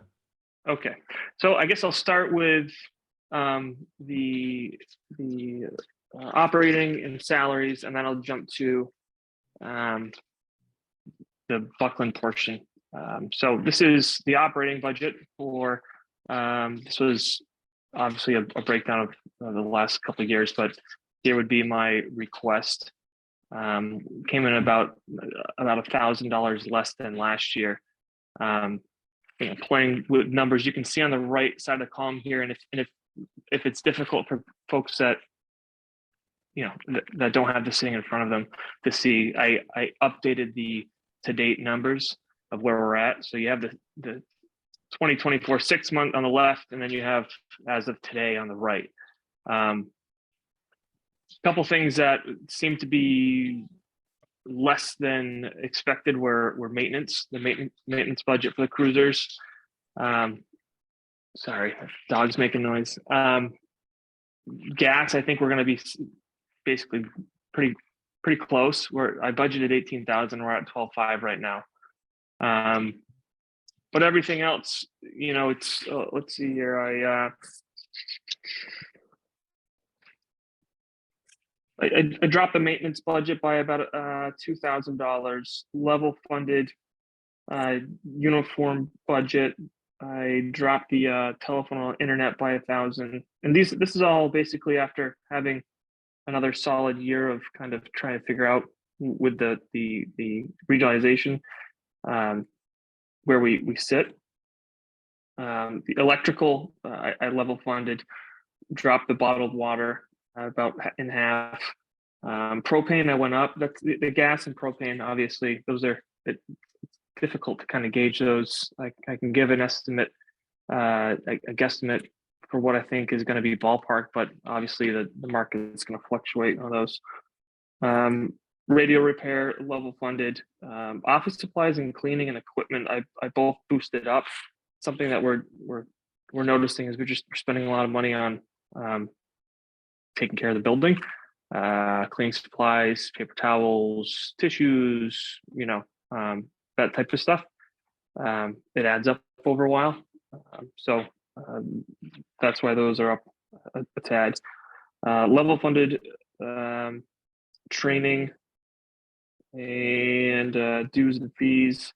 The FRCOG, that number last year I budgeted for 6,200, and I got that by putting both Buckland and Shelburne's numbers from the FRCOG communication fees together. When I spoke to the FRCOG last, they stated that it will most likely be less this upcoming year, given they now know that we're not utilizing Buckland's communication resources. So I dropped that down to what it was this year, with thinking that it will most likely be less. IT and maintenance level funded, and the rest of them are level funded. So again, it's about 1,000 less than last year. Great. Question, Greg. Yeah. Is there any does this budget reflect any satellite space use over on the Buckland side, or is that not happening or not contemplated? It doesn't. that's not an expense that's built into this. I think that with the budget how it is throughout the year, I'd be able to work it. That office is not up and operational at this point. It kind of goes hand in hand with the committee that we need to build still. So there are potential future plans to have a satellite office over there? Yes, yep, Okay. yep. But the idea behind that is that it would be a very minimalistic office. I mean, we can essentially pull a computer out of the cruiser, and as long as we have printing capability in a private spot, we can really tackle the majority of things that need to be dealt with that are relatively easy issues or concerns in that office without a whole bunch of stuff. So it'd be more or less a place where we could, drop a laptop out of the cruiser, print some paperwork off, have some informational stuff there, and make it a little bit easier for folks to get in contact with us face to face if they didn't want to travel out the trail. So you're saying if that were to happen, it would show up in next year's budget? No, what I'm saying is that it could happen in this upcoming budget. It's not going to affect this. Oh, just the that expenses much. are not that big. No, correct. Yep. Okay, Yep. thanks. Yep. Rick, your thoughts? Questions? Go ahead. I said no questions. Oh, Sorry. no questions. I'm Sorry. sorry. I thought you said questions. Finance Committee, do you have thoughts or questions? One question I've got is in this form here, we show 2022 request, 22 expended, 23 request, 23 6-month. Don't we have a 23 expended?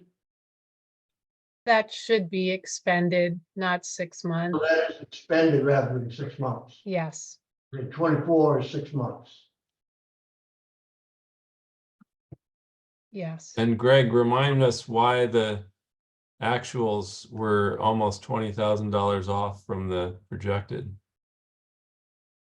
Where is this? I'm sorry. The 23 request and the 23 actuals. Is that 40,000 a full year of expenses or no? No, that's 8 months worth of expenses. Okay, because that was the question from Jim, is why only 8 months? Why isn't it the whole year? Not sure. I can provide that if you'd like. I'm sure we have. It'd be much more meaningful than showing 8 months of it. I'm sorry, that was hard to make out. It would be much more meaningful if it showed the whole year. Showing 8 months of 2 years ago, it doesn't make much sense. Sure. Yeah. Yeah. 2024, yes, we're only halfway through the year. You only show 6 months of it, but for 2023, we should be able to show the whole thing. Yeah, we have. Well, yeah. I think you must have altered your budget sheet to show more information, but typically it shows what was requested in 23, what was expended in 23. Then it shows what was requested in 24 and where it's at 6 months. You've got some extra columns in here. Yeah, I did do that. He's got one extra year, Terry. Jim was just asking that the 23 actual be updated from 8 months to 1 year. What he was saying. Yeah, Well, if I that's- was in my office, I could provide that to you, and I can shoot it to you in an email this evening. I can travel out there and shoot it out. But it was ballpark. You know, there wasn't a $20,000 difference. I think it's sat at about 57 or something like that. Okay, great. Don't shoot up there tonight, Greg. You can wait until tomorrow. Yes. We're not hanging on the cliff's edge here. Yeah, no, yeah. So do you want to take us up? If there's no further questions on this part, you want to take us up to the other part? Sure.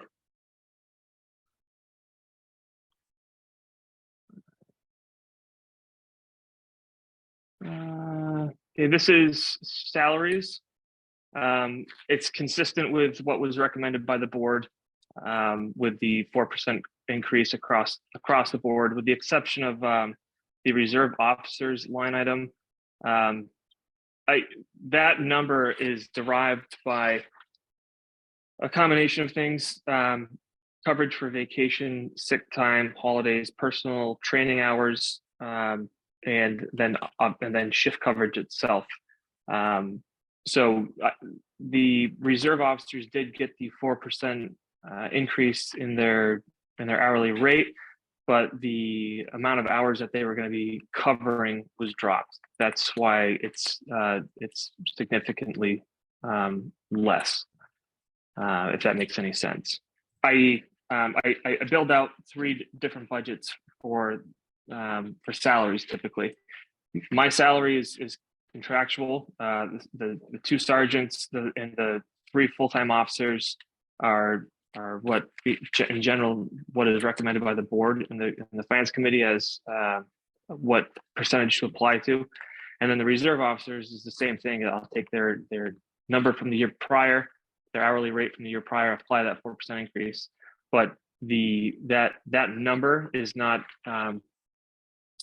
specifically just shift coverage. Like I stated before, it's me trying to figure out averages as to, okay, how many times does a part-timer cover a holiday, or does a full-timer slip in and move their schedule so they can cover, so we don't have to dig into the part-time budget. And it's that play back and forth throughout the year.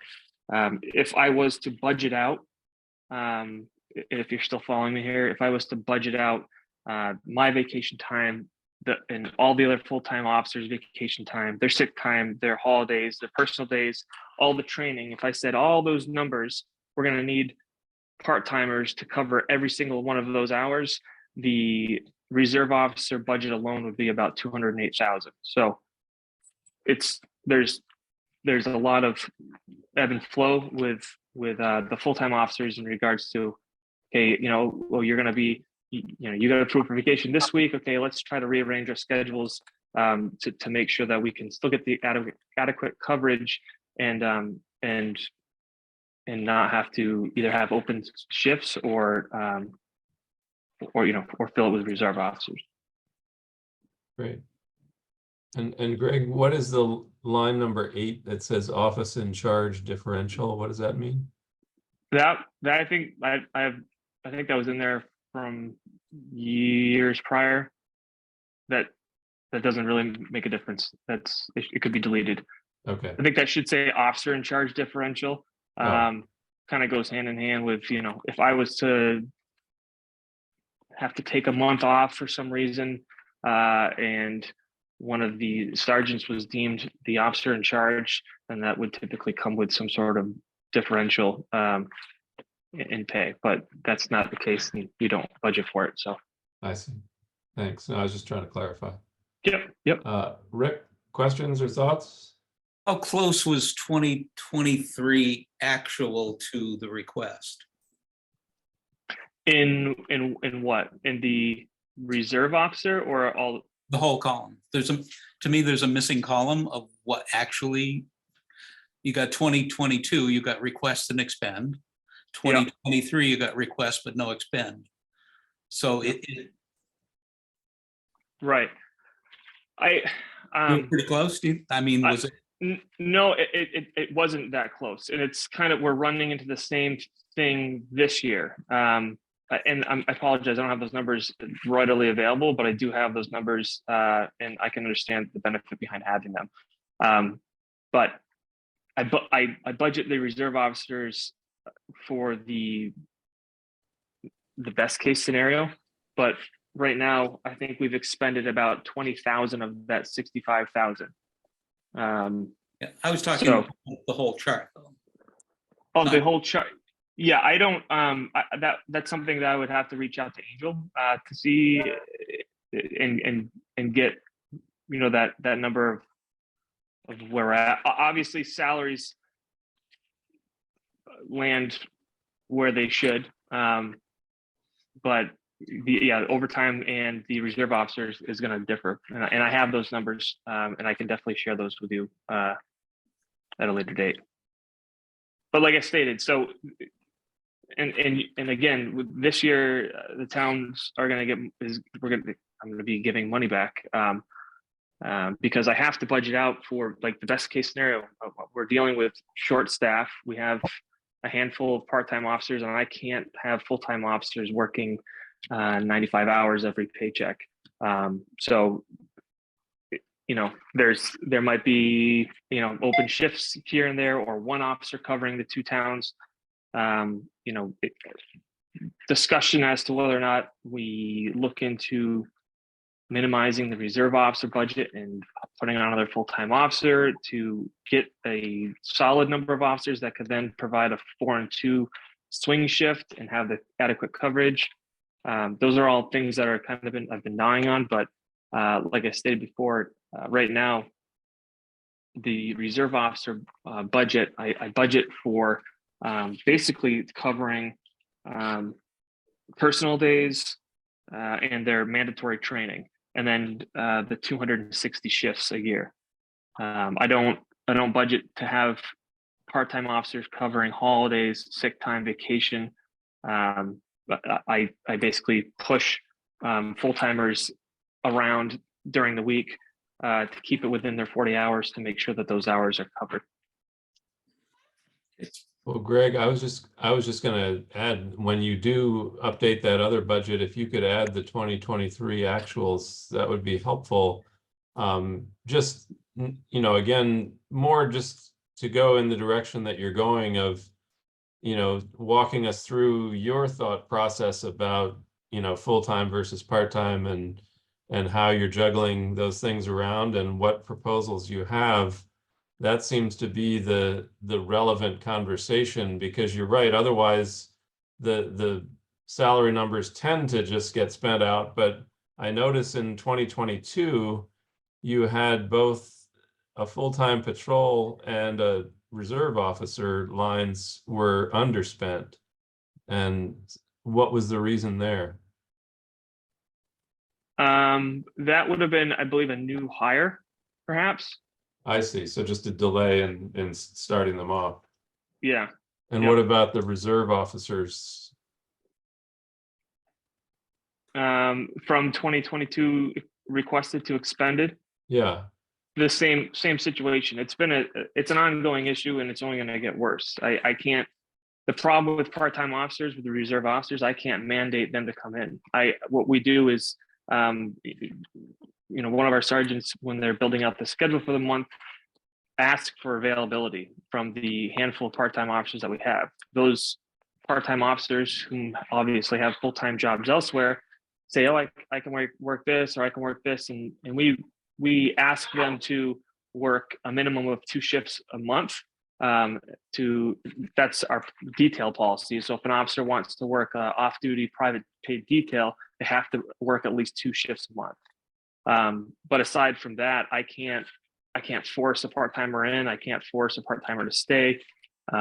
So if I can't get coverage and we're really ticking hard into the overtime budget, there's going to be times where there's an open shift, or there's one officer covering both towns, which can get tricky at times. But so that $11,000 or $12,000 gap reflects uncovered shifts then. Yeah, essentially uncovered shifts, or shifts that we were able to, again, push, like an officer to a 8-hour that typically works a 5/8 to a 4/10s, or vice versa. You know what I mean? For that 1 week, to make sure that we get the adequate coverage. I see. Great. Finance Committee, do you have questions or thoughts for Greg? It doesn't seem like we have any questions at this time. Actually, I do Oh, have oh. just a quick one. On your little, so you have the salaries and then the operating budget, then there's a sheet just telling us, it's per the intermunicipal agreement, Buckland shall pay, it says 49.8%. But then the next sheet, you calculate that out, it's 49.08. Which one is it? Just, not that it's a huge difference either way, but I'm just curious. It's 08. It's 08. Okay, Yeah. thanks. Yep, and that's this portion of the which I don't know if you folks have or not. but this is essentially a breakdown of the police salaries, the police operating budget, the total, and then the 49.08 split with the town of Buckland. It does provide a breakdown of the indirect costs, such as the health, dental, life, so forth and so on. And then, all the other liability stuff that comes along with it, the total, and then the actual amount that Buckland will be responsible out of that 757,711. Okay, great. Thank you. Great. Well, if there's no further questions, thank you very much, Greg. That was helpful. Yep. Just one thing while I have you here, something I found out last week when I was our new cruiser, we finally got. I think it was approved in FY23, I believe it was, and it took us about a year to get it. Hybrid. Having some issues here and there with it. It's just they're kind of finicky. It went back to MHQ for about a week. They did some work on it. It came back. Now we have it, and it's been great thus far. But I guess we are not the only ones having issues with these Explorer hybrid models. And Ford has stated that they're going to discontinue them until further notice. So for the year 2024 and 2025, they will no longer be making Explorer hybrid models. They'll offer a 2.3 liter 4-cylinder and a 3.0 V6. But I just figured when the time comes, which I think the next time we'll be looking to request a new cruiser would be FY26. Hopefully there's some options there for hybrid. I've looked into electric. That's out of the whole, that's astronomically expensive. I think like a Ford Lightning or a Mustang are about $90,000 to $100,000. That obviously doesn't include the work that would have to be done at the station. But just food for thought. I just wanted to throw it out there and let folks know. Thanks. And how much was the hybrid, just by point of comparison? 63, I think 60, just over 63. Okay, that was with the additions or without? Yep. Yeah, purchased and equipped. Yep. Purchased and equipped. Okay. Great. Well, thank you, Greg. Yeah. Thanks. That's great. Thanks, Greg. Yep. No problem. Thank you. Thanks a lot. All right. Well, we are back to old business, and we have a couple of items that have Finance Committee next to them, so we'll take those first while you're here. Though you're welcome to stay for whatever remains. And item B is Roselli, Clark and Associates regarding the offer to meet GASB 34 compliance. Todd, do you want to lead that discussion? Well, I can start. I think I would actually defer probably to Jay or Terry, since they have more experience with accounting than I do. Okay. I think we've all seen the information going back and forth. Well, I sent out the letter from the audit firm, kind of outlining what their thoughts are either way. We've all had. So, one of you guys want to take the floor on this one? What is your question? Did you have a question or what did you want? We didn't start leading the discussion on. Oh, yeah, I guess my main question is, do you all have, following the memo from our accountant, have you digested that and have you come up with a recommendation that you want to make about how to proceed? Well, we're quite frankly, I feel like any recommendation we've made has been superseded by comments that have been made by the board. And so I'm not sure what it is you want us to say. The reasons for as far as I've heard, and it's only heard, that the reasons we shouldn't do it are that we're not going to bond any money in the foreseeable future. So wait till we need it to be able to do it. And I think that's a an extremely short-sighted answer to why we should or shouldn't do it. There's a piece of compliance with financial standards that makes some sense as public servants, that we have some obligation to watch out for in the neighborhood of $5 million, give or take. And right now, quite frankly, we cannot put paper on the table that says we're doing a good job with that. If we're not going to comply with GASB standards, I don't know why we're complying with GAP standards. There's no state law that says we need to have an audit at all. So since we get an adverse opinion, no management letter, and we're out of compliance with some major pieces of it, I'm not sure why we do an audit at all. And we could save $27,000 a year by having no audit.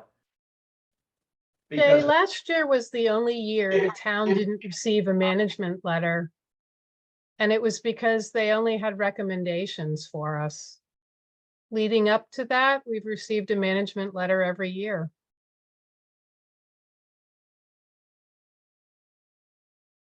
and did what with it? We addressed their concerns. Does the board see it? Select board does, yes. And the board has saw last year's management letter. There was no management letter. It was a letter of recommendation. The difference being what?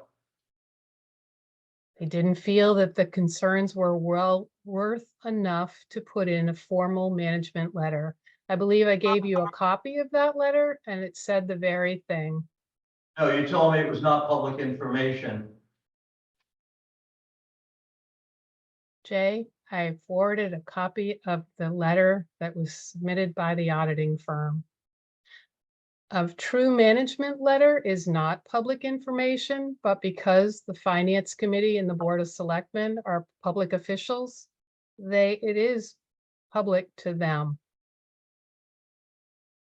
I would respectfully disagree that the management letter is not public information if these are public funds. But that's a different issue. Why do we bother with an audit?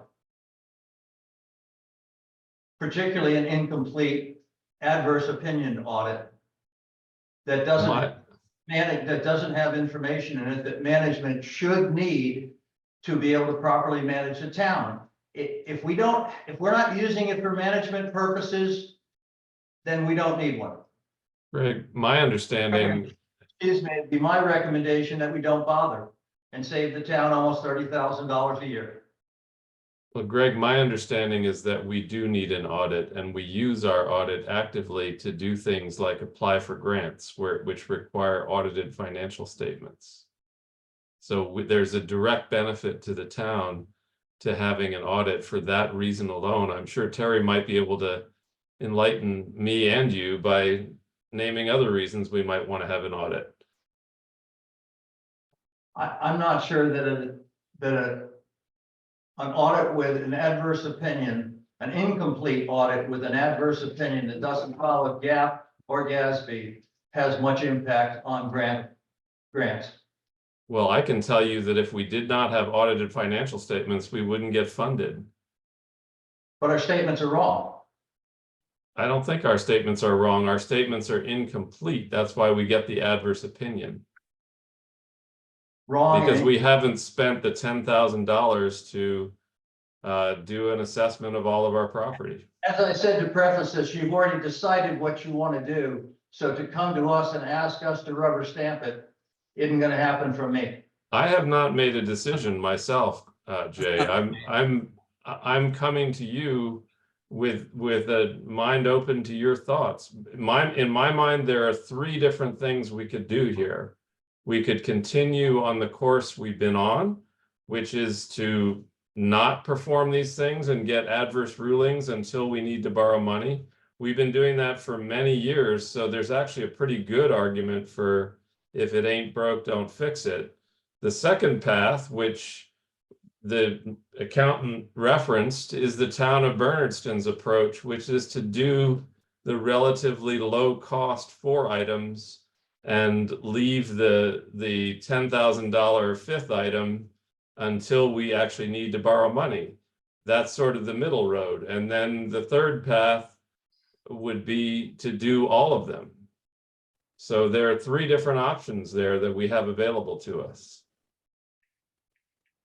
And I'm just curious what the finance committee's opinion is on those 3 options. I was gonna ask if the audit, does the state mandate that we have the audit, but we No. just, so No. they don't? No. Is that accurate? I'm just curious. Good question. No, I'm just, It's a good question, yeah. My reading of the law says no. okay, well, I'm asking, Right. Does the So, state mandate does- we have an audit? do we have to have an audit, is my question. I think when we receive community development block grants, we are required to have an audit. Okay, In surveying other communities, some towns do it every year, some do it every 3 years. But I think it's good practice in terms of making sure that there's no fraudulent activities going on. very It's a true. good checks and balance. My only thing with it is, if we're going to pay to have an audit, it, to me personally, it makes sense to have an end product that we can use when we need to use it. Okay, we haven't had to get a bond, we haven't had to borrow great sums of money in a long time. That's not to say that we won't need to. So to me, the additional $10,000 is almost money well spent just to be in compliance, so that if we need this, we have this tool, we can use it. If you decide not to, that's fine, it's just you won't get one immediately should you need it. You'll have another 1.5, 2 years down the road, depending upon where we are in the fiscal year, should we need one. So that's just something to think about. I mean, ultimately, it'll probably be your decision, so just think about that stuff. If we gave Mark Shippey money to go buy a truck for the town, and he bought a truck that we couldn't use for anything, wouldn't you say to Mark, you know what, it makes good sense to spend $10,000 more and and make that truck something that's useful? That's how I'm looking at it. It just, to me, if we're gonna spend the money at all, spend it to do it right. That's just my opinion.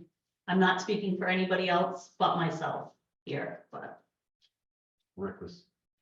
Hang on, Rick, I just want to know if there are other comments from the finance committee. I guess my only comment, I'm sort of on the same page as Terry when it comes to this, and I'm more looking at like, we're paying 21,000, maybe we pay 24,500, that's what it gets broken down to basically, over the course of the 3 years, and we get rid of the adverse opinion and possibly have more options when we have that completed audit in the end. But that would be my thought. It's $10,000, but you know, when I look at it, 21 or 24,500, maybe we go. But there was the one additional.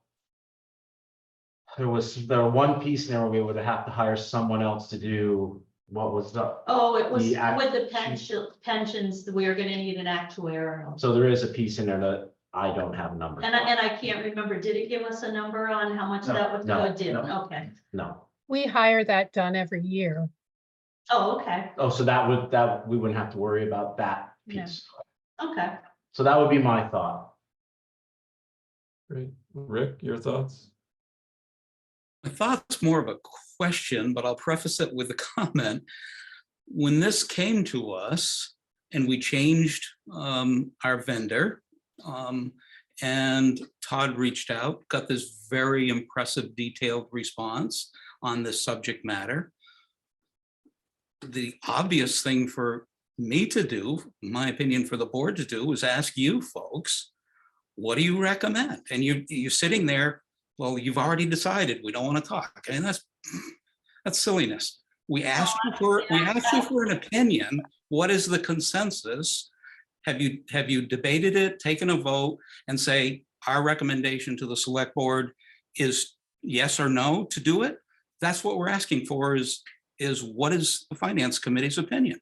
And you're kind of dancing around it, to me. Well, it may seem that way, and so one of the problems is, since this was brought up, we haven't had a meeting with all of us to be able to discuss that. When I got the letter, we had a meeting where we were gonna meet with you guys, and unfortunately, we only had 2 members meet. We tried to have another meeting, so we have not had a chance to discuss this. This is personal opinions at the moment. This isn't a consensus from the committee. Great. So we could discuss this now, and if we're having a meeting on Thursday, we could have time afterwards to talk about this, and we could bring a unified opinion to you then. Well, yeah, we'll go ahead, Terry. I would just like to say that I was not saying that I think you've already made up your mind, because I'm pretty, that might be Jason. I didn't say that, so I just want that up. So quickly, we have not had the time as a group with all that information to sit down and discuss it with us. Well, we've got an overview, and we just got to looking for the answer earlier than it's available. So let's wait until it's available. Great. Well, if there's no more further on the GASB question, we can go to new business, which is the Police Services Advisory Committee representation. And it says Select Board and Finance Committee. Who wants to start off on that one? Rick, do you want to lead us into that? Well, the town of Shelburne needs to have a representative appointed from the select board, a representative appointed from the finance committee, and one at-large member. Buckland has the select board rep, the finance committee rep, and 2 at-large members. We mentioned a couple of meetings ago that the chief does want to get this going. Everybody wants to get it going. So the first step is to make those appointments. I would love to continue as liaison to the police, working with the liaison to the emergency management director. I think I'd be real happy to be the select board's representative to the Police Services Advisory Committee myself.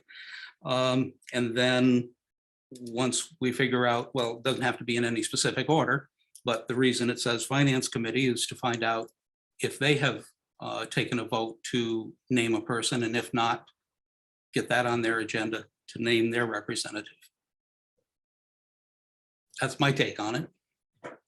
Finance Committee, have you discussed this, or is this to be determined still? To be determined still. Okay. If something to do it, we gotta discuss it. Okay. And Rick, what's the mechanism by which we select a third person? The at-large, we hope somebody comes forward that we can vet, for lack of a better word, and appoint. Great. Well, I'm not sure what the timeline we're moving on in this project is, but it might make sense just from a procedural point of view to wait until we have a third select board member, and then I'd be happy to nominate you, Rick. I think you would be a good person for this, and you seem to have the interest in the bandwidth, and you're already our police liaison, so I would support you in that venture if that's something you want to do. But procedurally, we might need that other select board member to elect you. Yeah, Terry, is there any urgency that would? I know Buckland, that- Go ahead. Buckland has their representatives. They just need one more member at large. Terry, do we know of anybody who's expressed interest in this, or is there? No one to date. Okay. Well, if we had the select board representative and the finance committee voted their representative, since Buckland already has, they could begin meetings, correct? I believe the first step, once everyone is on board, is that Mike Edwards will come back and meet with everyone just to review the responsibilities of the advisory committee. So if we don't do this, then we're not starting till June. And Mike has left his position with the UMass Collins Center, but is willing to come back Hmm. for this one meeting. I appreciate, Andrew, the idea of having a third vote. I don't think we'll make a lot of people happy if we say, no, we're not doing this till June. I mean, obviously, the police chief wants it going. It's pursuant to our agreement with the town of Buckland, and I assume it's an annual appointment.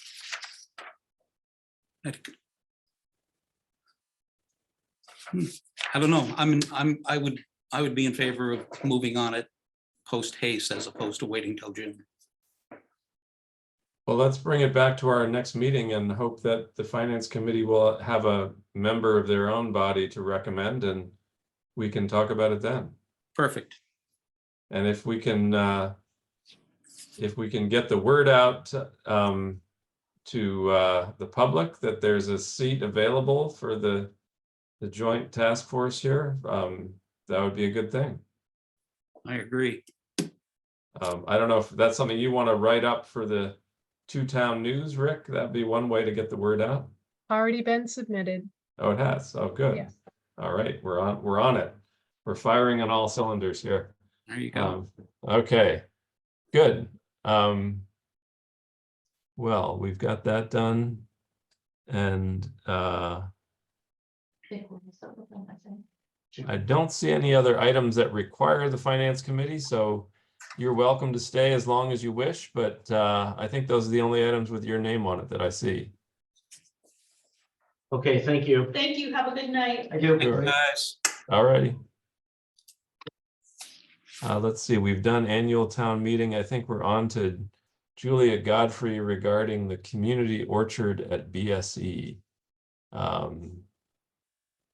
And Rick, have you had a chance to, well, before we leap into that, Terry, just let me ask a point of information. Has Julia gotten this past the Conservation Commission yet?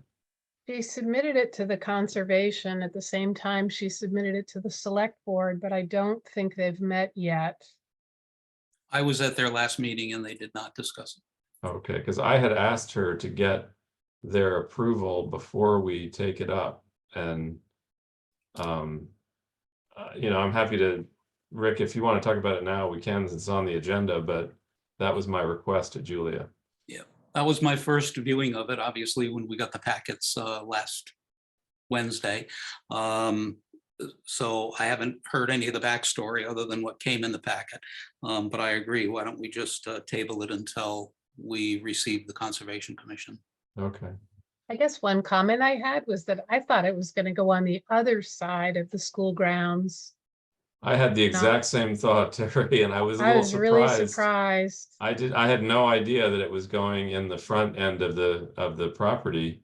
So Yeah. that, I guess that to me raises a couple of questions about other users. One is it might be helpful to know what the school's feeling is about this project and that location. And the other would be giving an alert and requesting input from the military band, which uses that band shell for summer concerts, and whether or not this would, because it looked to me like it might impact their kind of drive-in mode, you know, It's Absolutely. that they like to have, you know, for particularly elderly people that you know, don't want to walk across uneven ground or whatever, you know, so. I think impact is a very generous word. Yeah. Estimate. So that would be my, just if you can relay that back to Julia and say, those are the two big questions we have, is have you engaged with those folks, and why did you put it on this side of the building and not the other? Because that's, when she first described it to me, I also thought it was back where that other tree project was going. Yes. You know, and I think back of when we had our town meeting there and the 250th, and that all of that area was used Yep. So it would be a shame to create an orchard and take that away. We're down the rabbit hole, so yeah. All right. I said, oh my goodness, no. Put it on the other side where it's already underutilized, needs more riparian drainage systems, the whole 9 yards. It made no sense to be on this side to me. So that's why I was looking for, as I said, the backstory. So there. We did. All right, well, we will relay those concerns back to Julia and see what we get at the next meeting. Okay. Good. All right, so we've got clarification and reorganization of the Emergency Management Committee. Have you done this, Rick, or is this Yes, what sir. we're on? Yes, we're ready. I'm ready. Okay, go ahead. Okay, in your packet, I did give you the overview of the sequence that I found, because initially, after the initial search, when I started attending the Emergency Management Committee meetings, they said, well, what are we? What are we supposed to do? What's our charge? What's our mission statement? Are we ad hoc? Do we have to post meetings? Are we just an advisory group? The whole 9 yards. So we started to try and find the information. And at first we didn't think there was documentation. Turns out, getting back to 2011, I was able then, with Terry's aid of handing me and looking up agendas, and then where there was a reference minutes to find out what was voted. The bottom line is that there are two committees that are involved here. And it's a matter of, since 2011 and all the incarnations of turnover on the select board, turnover on the various committees, turnover the emergency management director himself, the names kept getting convoluted. So when we made our appointments last June, we actually appointed people, 9 members, to a committee that actually doesn't exist because the name was wrong. The actual committee that was formed by the select board is a 6-member board, 5 voting and 1 rep from the select board. And we appointed 9. The interesting thing about it was our appointments included the highway superintendent, as would be obvious, for an emergency management situation, just looking back to July of last year. So I met with Joe Judd, who was a selectman at the time, and Tom. You were on the board when the vote was taken, Andrew, actually.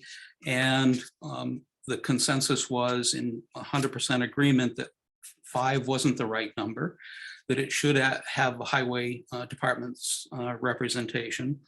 So the suggestion is to go to a 7-member board to add the highway to the previously authorized member composition, which was basically the Shelburne Fire Chief, the Village Fire Chief, the Police Chief, the Emergency Management Director, and a Board of Health member. So those were the 5 voting. We want to add 2 more, which is the Highway Superintendent and an at-large position to meet the Mass General Law requirement of an odd number composition. So I met with them. We reviewed the thing. They were thrilled because a lot of the members didn't want to be part of a committee. They wanted to be part of an ad hoc committee, which does exist. That's called the Emergency Management Task Force. You also voted for the composition of that, and that is where that confusion came from. That is truly a group, an ad hoc type group that is simply an advisory one, not required to operate under posting rules, votes, etc. The other one, the Emergency Management Committee, is a full town committee appointed by us. The Emergency Management Task Force is not appointed by the select board. It's a participation is invited by the emergency management director at will. He can have 10, 100, doesn't matter. He can choose whoever he wants to help give input on specific areas that they need to pursue and keep tabs on. So everybody was happy with that. I attended last week's meeting of the Emergency Management Committee. They took a formal vote and unanimously approved the two motions that I put in the packet for you to review in advance, that I would like to move tonight, so that they, if I move them and they pass, would allow them to begin their formal operation of an Emergency Management Committee in the manner that was approved and voted on by the Select Board. The composition appointment actually would not need to be voted because every member in all those positions was already voted last June. So they've already been appointed to a committee. My first motion would be to change the name back to the actual committee. And then the second would be to increase the membership from 5 to 7. So unless you have questions prior, I will start making the two motions. Just that, going to 5 to 7, the 6th position is, again, remind me what that one is? The Select Board liaison, non-voting. Oh, I'm sorry. In the original, the current state of the Emergency Management Committee is 5 voting members Right, and a liaison from the Select Okay. Board. The 7 voting members would be the same original 5 voting members plus the superintendent, highway superintendent, and an at-large to get oh, to the 7. highway superintendent is the one that we're adding, so. Correct. So that's the vote we're taking tonight, is to basically to add this highway superintendent and an And- at-large position. And 1 at-large, correct. Okay, got it. Okay. Terry, do you have any questions or thoughts? No, no. Okay, Rick, do you want to make those motions? Shortly. I move to amend the section of committee appointments voted by the Select Board at the meeting of June 5th, 2023, named Emergency Management Planning Committee, to be retitled Emergency Management Committee, as was established by the Select Board at their meeting August 26th of 2013. And I will second that. And if there's no further discussion, we'll vote. Rick? Aye. Andrew is aye, and that one carries. I move to increase the number of voting members of the Emergency Management Committee from 5, as voted by the Select Board August 26, 2013, to 7. The Emergency Management Committee to be comprised as follows: the Emergency Management Director, the Shelburne Police Chief, the Shelburne Fire Chief, the Shelburne Falls Fire Chief, a Board of Health member, the Highway Superintendent, and 1 at-large member. A non-voting Select Board liaison is also to be named to the committee. All individuals in those positions currently were appointed June 5th, 2023, and will continue to serve on the reorganized committee for the remainder of 2024. The previous appointments of 1 member at large and the town clerk are rescinded, with our thanks for their service and apologies for the confusion. And I will second that one. And we have a motion made and seconded. We'll bring it to a vote. All in favor, Rick? I'll say aye with the additional information that both of the 2 members were rescinding are happy and comfortable with this decision. Okay, So aye. sounds good. And I'm aye also, and the motion carries. Thank you, Rick, for that reorganizational process. Thank you. Great, and now we have item E, which is the Memorial Hall Association is regarding a request to rent the theater during the weekdays on April 4th and May 30th. Those are 2 different users, but both of those are Thursday nights, I believe. Terry, do you have any comments or questions or thoughts on that? On the April 4th, both of them require daytime hours for setup and so forth. The April 4th one, they arrive at 1 p.m. They have a rehearsal. It goes till 10 p.m. And then the one on May 30th, they want to arrive at 9 a.m. and leave at 11 p.m. And is the town staff and officers going to be burdened by those usages, or what's your feeling? The way the lease is written is that any use during the weekday, normal with business hours, goes before the select board. So Thursdays, the town clerk, myself, and the treasurer are in. And I believe Cynthia and Cindy, the Mass Save Advocate Group, they work in the back office on Thursdays. And are you saying we should not do this, or that just? No, I'm just Okay, telling you what the staffing is. It's entirely up to the board. all right. And Rick, do you have any leanings one way or the other on this? I must say I don't. Again, I would defer to Terry's opinion.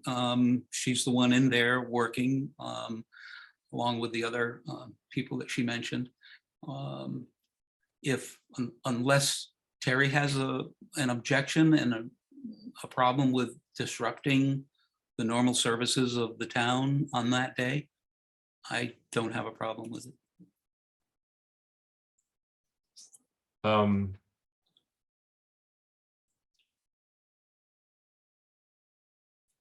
Yeah, I was just going to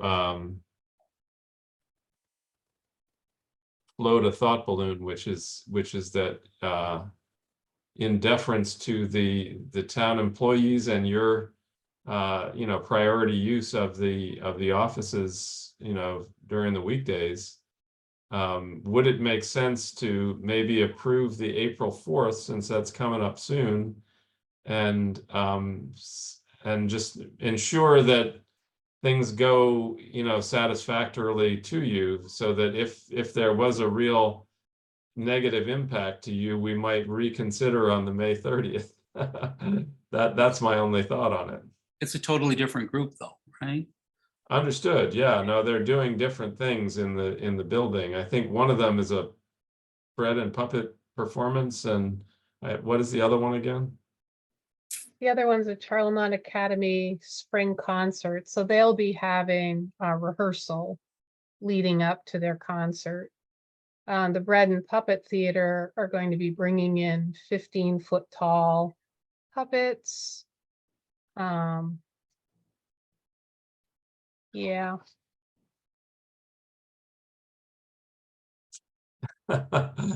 All I'll ask is that they don't hold the elevator doors open while they're loading it, because I don't want to burn out the elevator. Right. They will have acoustical drums, violins for the April 4th show, but they say that they know that they need to be fairly quiet until 5 p.m. Okay. The April 4th is a traveling political puppet troupe, Right. which speaks to the ongoing crisis in Palestine. And are they themselves renting the hall, or is some local group bringing them in as their? It sounds like the Bread and Puppet Show are renting the hall. I see. Okay. Yeah, I mean, I'm willing to give it a shot if you feel like they've been warned about being quiet and careful using the elevator and all.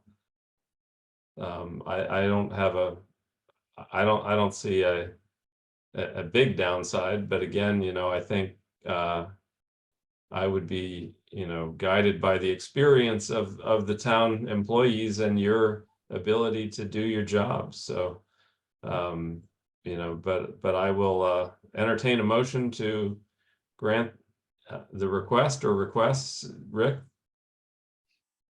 Do you want to split it and try one and? what do you think, Terry? Should we take I them one think by they're one? I think they're two very different. The Academy of Charlemont is making it clear that they will be rehearsing leading up to their concert.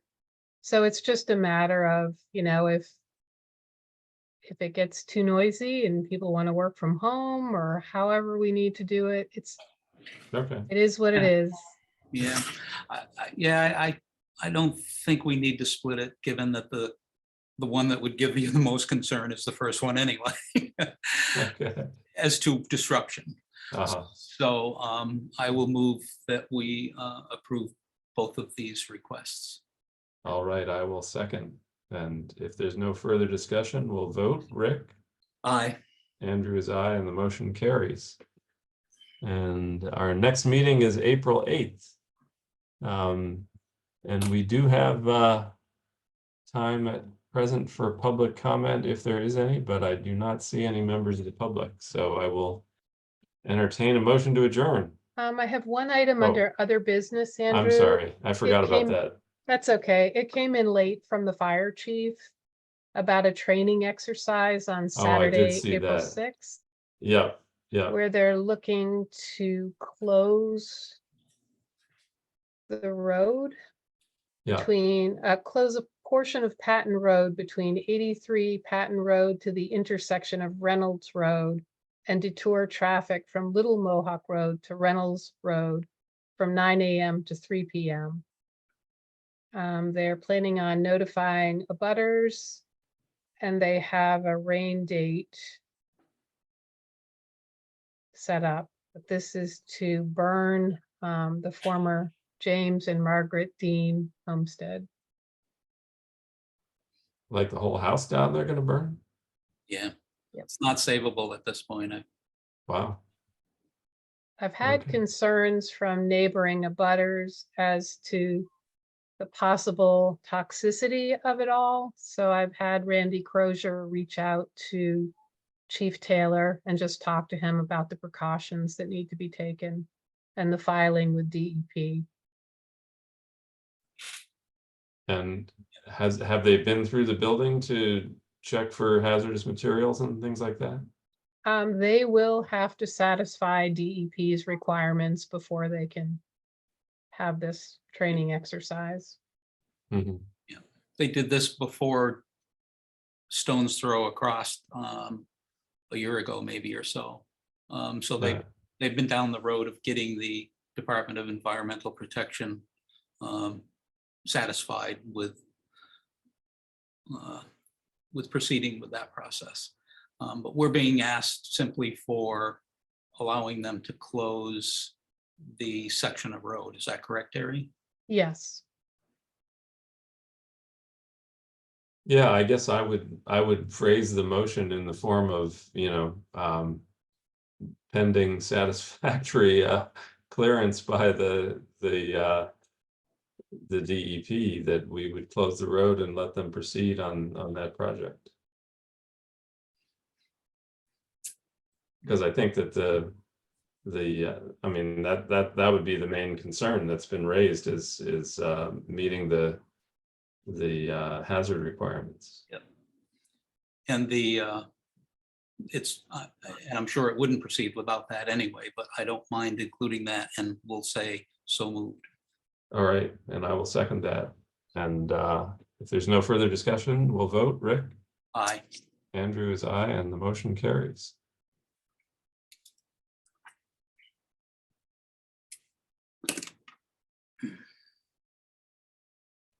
The last item I have, and there's really no action to be taken at this time. I guess there's two more items. The school surplus capital request funds. I've been Oh, going yes. round and round with Donna and Bill, the business manager, William Latoile. They're going to be seeking advice from the district's council and get back to me, but Donna's message is clear, that if the Mohawk Trail Regional School District wants to allocate or request funds for the E911 system, it should be separate from the surplus funds that they're holding on behalf of the other towns.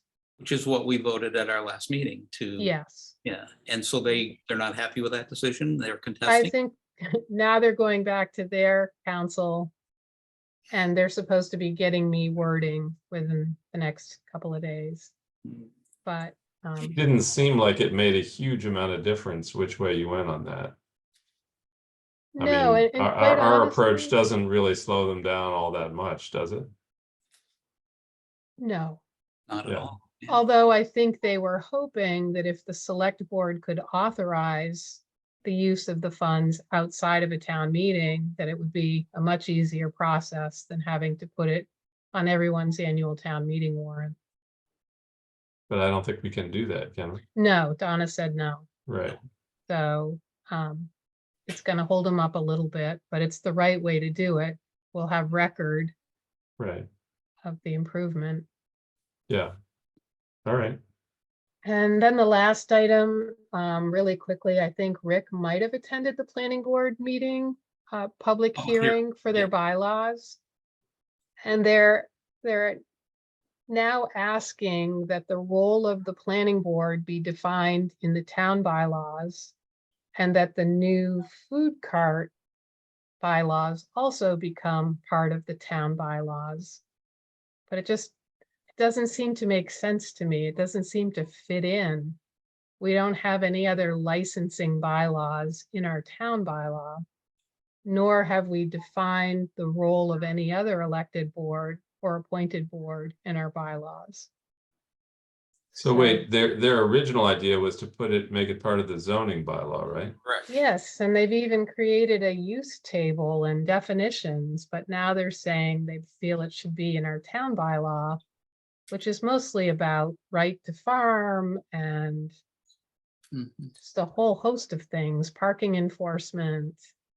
There was pushback and they changed their courses, my opinion. Actually, the person, it was the Zoning Board of Appeals who were on a public hearing as well, who objected to the food truck as an example, because of the process of a special permit. If you wanted to do something, let's say a July 4th version of Moonlight Magic, and you said in May, let's do that, in July, there's not enough time to go through the select board or the zoning board of appeals and the public hearing and all that. He said that it's too complicated and too restrictive. And that was the consensus of the attendees, in my opinion, at that public hearing. And so they said, well, maybe this should be a town bylaw and super simplified to the point of, if you want to have a food truck for a specific amount of time, they suggested no more than 72 hours, which would give a weekend use, and limit the number of times in a year or a month that the specific truck could use. It just continued to get more and more convoluted until everybody said, let's send it to the select board and see if they would do anything with it. I don't understand why it can't just stay in the zoning bylaw. Well, if you read the proposed one and could see how restrictive it was, it eliminated things like, as an example, the Hagers setting up a food table at Moonlight Magic, or made it a convoluted, long process to get the permit to do it. Hmm. They didn't I've want to. sent Pardon me? the language to Randy Crozier just to see if it shouldn't be a Board of Health bylaw or a Board of Health regulation. It just doesn't seem to fit Yeah, I in the agree. town Well, bylaws. And I apologize that I was not able to attend that meeting, but I only had one question that you might be able to help me with, Rick. Both because you were at the meeting and because you used to be on the planning board, but it seemed to me in what they were proposing that they had not actually offered a definition of what a trailer is. In that, I noticed that myself. There was a discussion that it needed to be a mobile, therefore it had to be registered. In other words, you couldn't just pull in a trailer that was not a registered vehicle and park it. which was the concern on the existing one at the Right. intersection of Main and Bridge, but that is in fact a registered vehicle, and without zoning bylaws to prevent it, it's there. And they didn't want, the planning board didn't want the opportunity for the next vacant lot to end up with another semi-permanent installation and have them start popping up around town. So the bylaw was very restrictive and convoluted, and that's why that was what I think caused pushback during the public hearing. But Well, I think that is a valid concern in my view, just because the word trailer is one that is connected to the word mobile home, you know, and in reality, both of those things, when they're referring to housing, are actually not that mobile. You take a single wide or a double wide and you plop it down and there it is, you know, it's on blocks and you can, you know, you can move it, but it's not that movable once it's sitting where it is. And so if that's what we're allowing, then I think there is a legitimate concern that you could have a historic district with a bunch of trailers in it, you know. And I did notice that Ozma's Kitchen now has their, what used to be what looked like a trailer now has wheels on it. And so it looks a lot more like a food truck now than it did before, you know. And I don't know if that was in direct response to all of this discussion, but there has been an evolution to making that trailer actually look like a mobile vehicle, which I think it's registered. no, I know, but before it was just sitting on the ground like a mobile home, you know. And I think that was generating a lot of concern, I think, about, you know, are we now having mobile homes in downtown, you know? And you know, whereas I think if it's got big wheels on it and you can easily move it from one place to another, then it more legitimately qualifies as a food truck, you know, and you could regulate it that way. Yeah. But that would be my main, you know, contribution to the discussion, is that I would want to see a bylaw that distinguished between what we call mobile homes or trailers that, you know, are in fact pretty permanent vehicle, you know, buildings versus trailers that are part of a food truck operation. That was referenced, Andrew, in the conversation as I search my memory, where they talked about, well, wait a minute, those have bathrooms, they have kitchens, they have, they were built basically like an apartment on wheels. And the distinction they made was a mobile food truck or a mobile food, not a mobile, yeah, a mobile food trailer. And that what was inside it would be the difference between a mobile home or a mobile food truck. So they did have that nuance, but it wasn't written. I would say also whether it looks like a permanent building, i.e. sitting on the ground versus sitting on wheels and an axle, is an operative difference too. Yep. It's interesting that their use chart says that a special permit is required in every district of the town, rural, village, rural, commercial. So it just makes it seem like it's more of a zoning bylaw if every single one has to go through a special permit process. Yep. And then they were not allowed at all, even with a permit in industrial zone. There's an N in that one, I believe, in that chart. It's now got an SP on every single column for special permit. That's new. That wasn't there when they held the public hearing. So I just feel like it's ultimately up to the select board whether or not these become part of our town bylaws. I think it should be discussed in depth, maybe. I don't believe that should be a town bylaw, personally. Yeah, I haven't heard that case. I'm also still not clear on what the concern is about Hager's. Has that been addressed or is? Well, if the zoning bylaw as they proposed it and held the public hearing on were enacted for Moonlight Magic, every vendor that comes and sets up a food booth. I think Hager's does their fried dough. Others are on the street, that it would be a long, expensive process to go through to go to that event, and would perhaps discourage attendance. But Which- how is that different than people like Pine Hill Orchards doing a 1-day cider day, and Hager's brings their fried dough machine there? I mean, it seems like if you're applying for a 1-day permit, that's a different matter than asking to have a food truck more or less semi-permanently parked on a driveway or somebody's property. Not the way they wrote it. You would think so, but Okay. not the way it was written. Huh.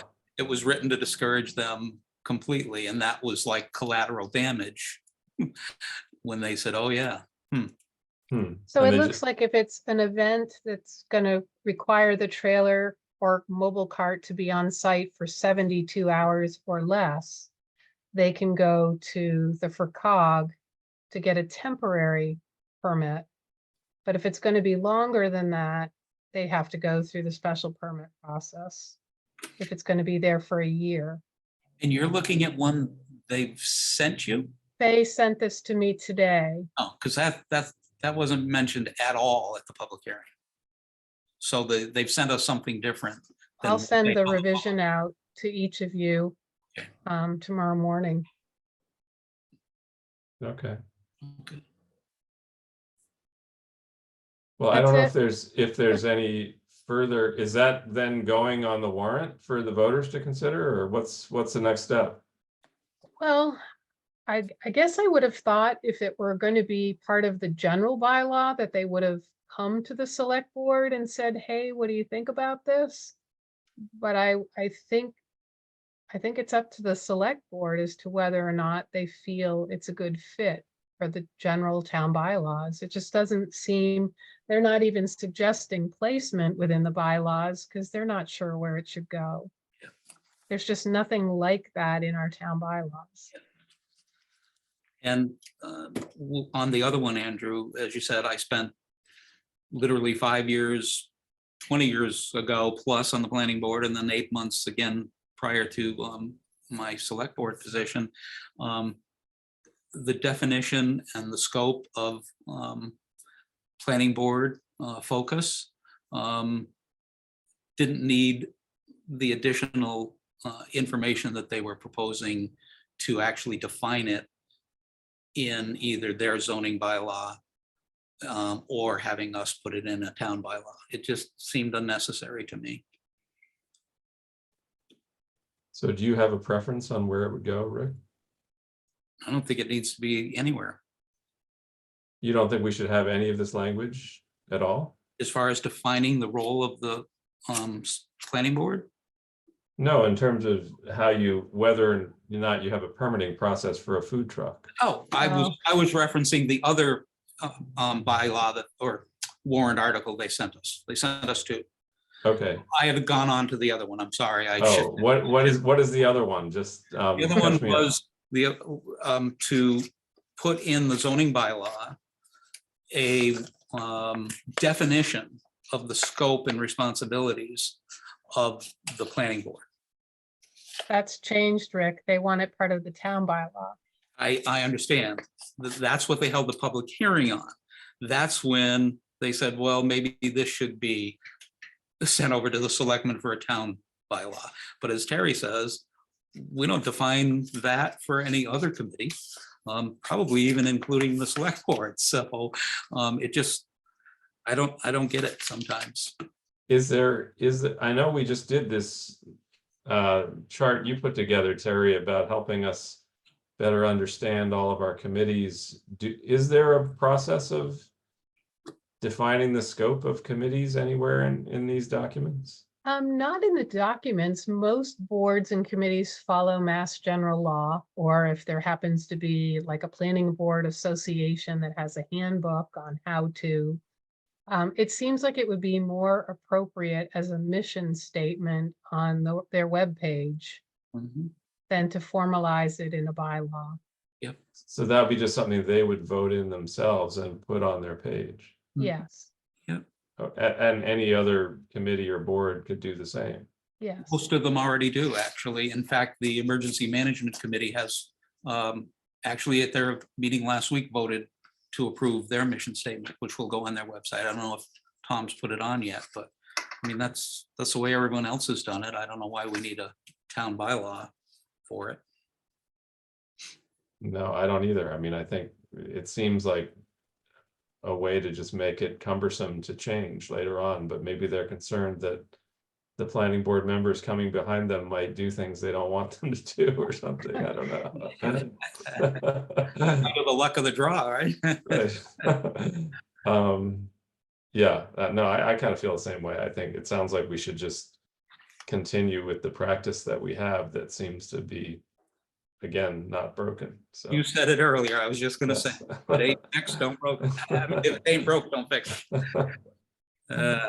In good Okay. old slang. Well, I still have that concern about the definition of a trailer being not a building that sits on the ground. And in going back to the food truck issue, and that, you know, if they bring it to town meeting, I will raise that issue if they have not addressed that. I don't believe they're going to. They kicked it to us.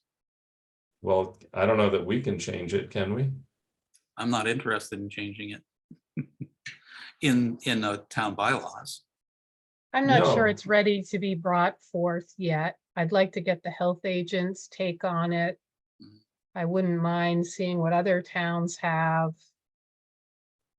I don't know. I'm not sure it's ready for adoption yet, but I'll send you the draft if you haven't received it yet, Andrew. Okay, yeah, I mean, I would just say, generally speaking, I'm happy to have people come to town with their food trucks and sell food, whether it's short-term or long-term. And I'm not happy about having people plop trailers on the ground, you know, for undefined periods of time. Mhm. So as long as they're on wheels, I'm okay with it.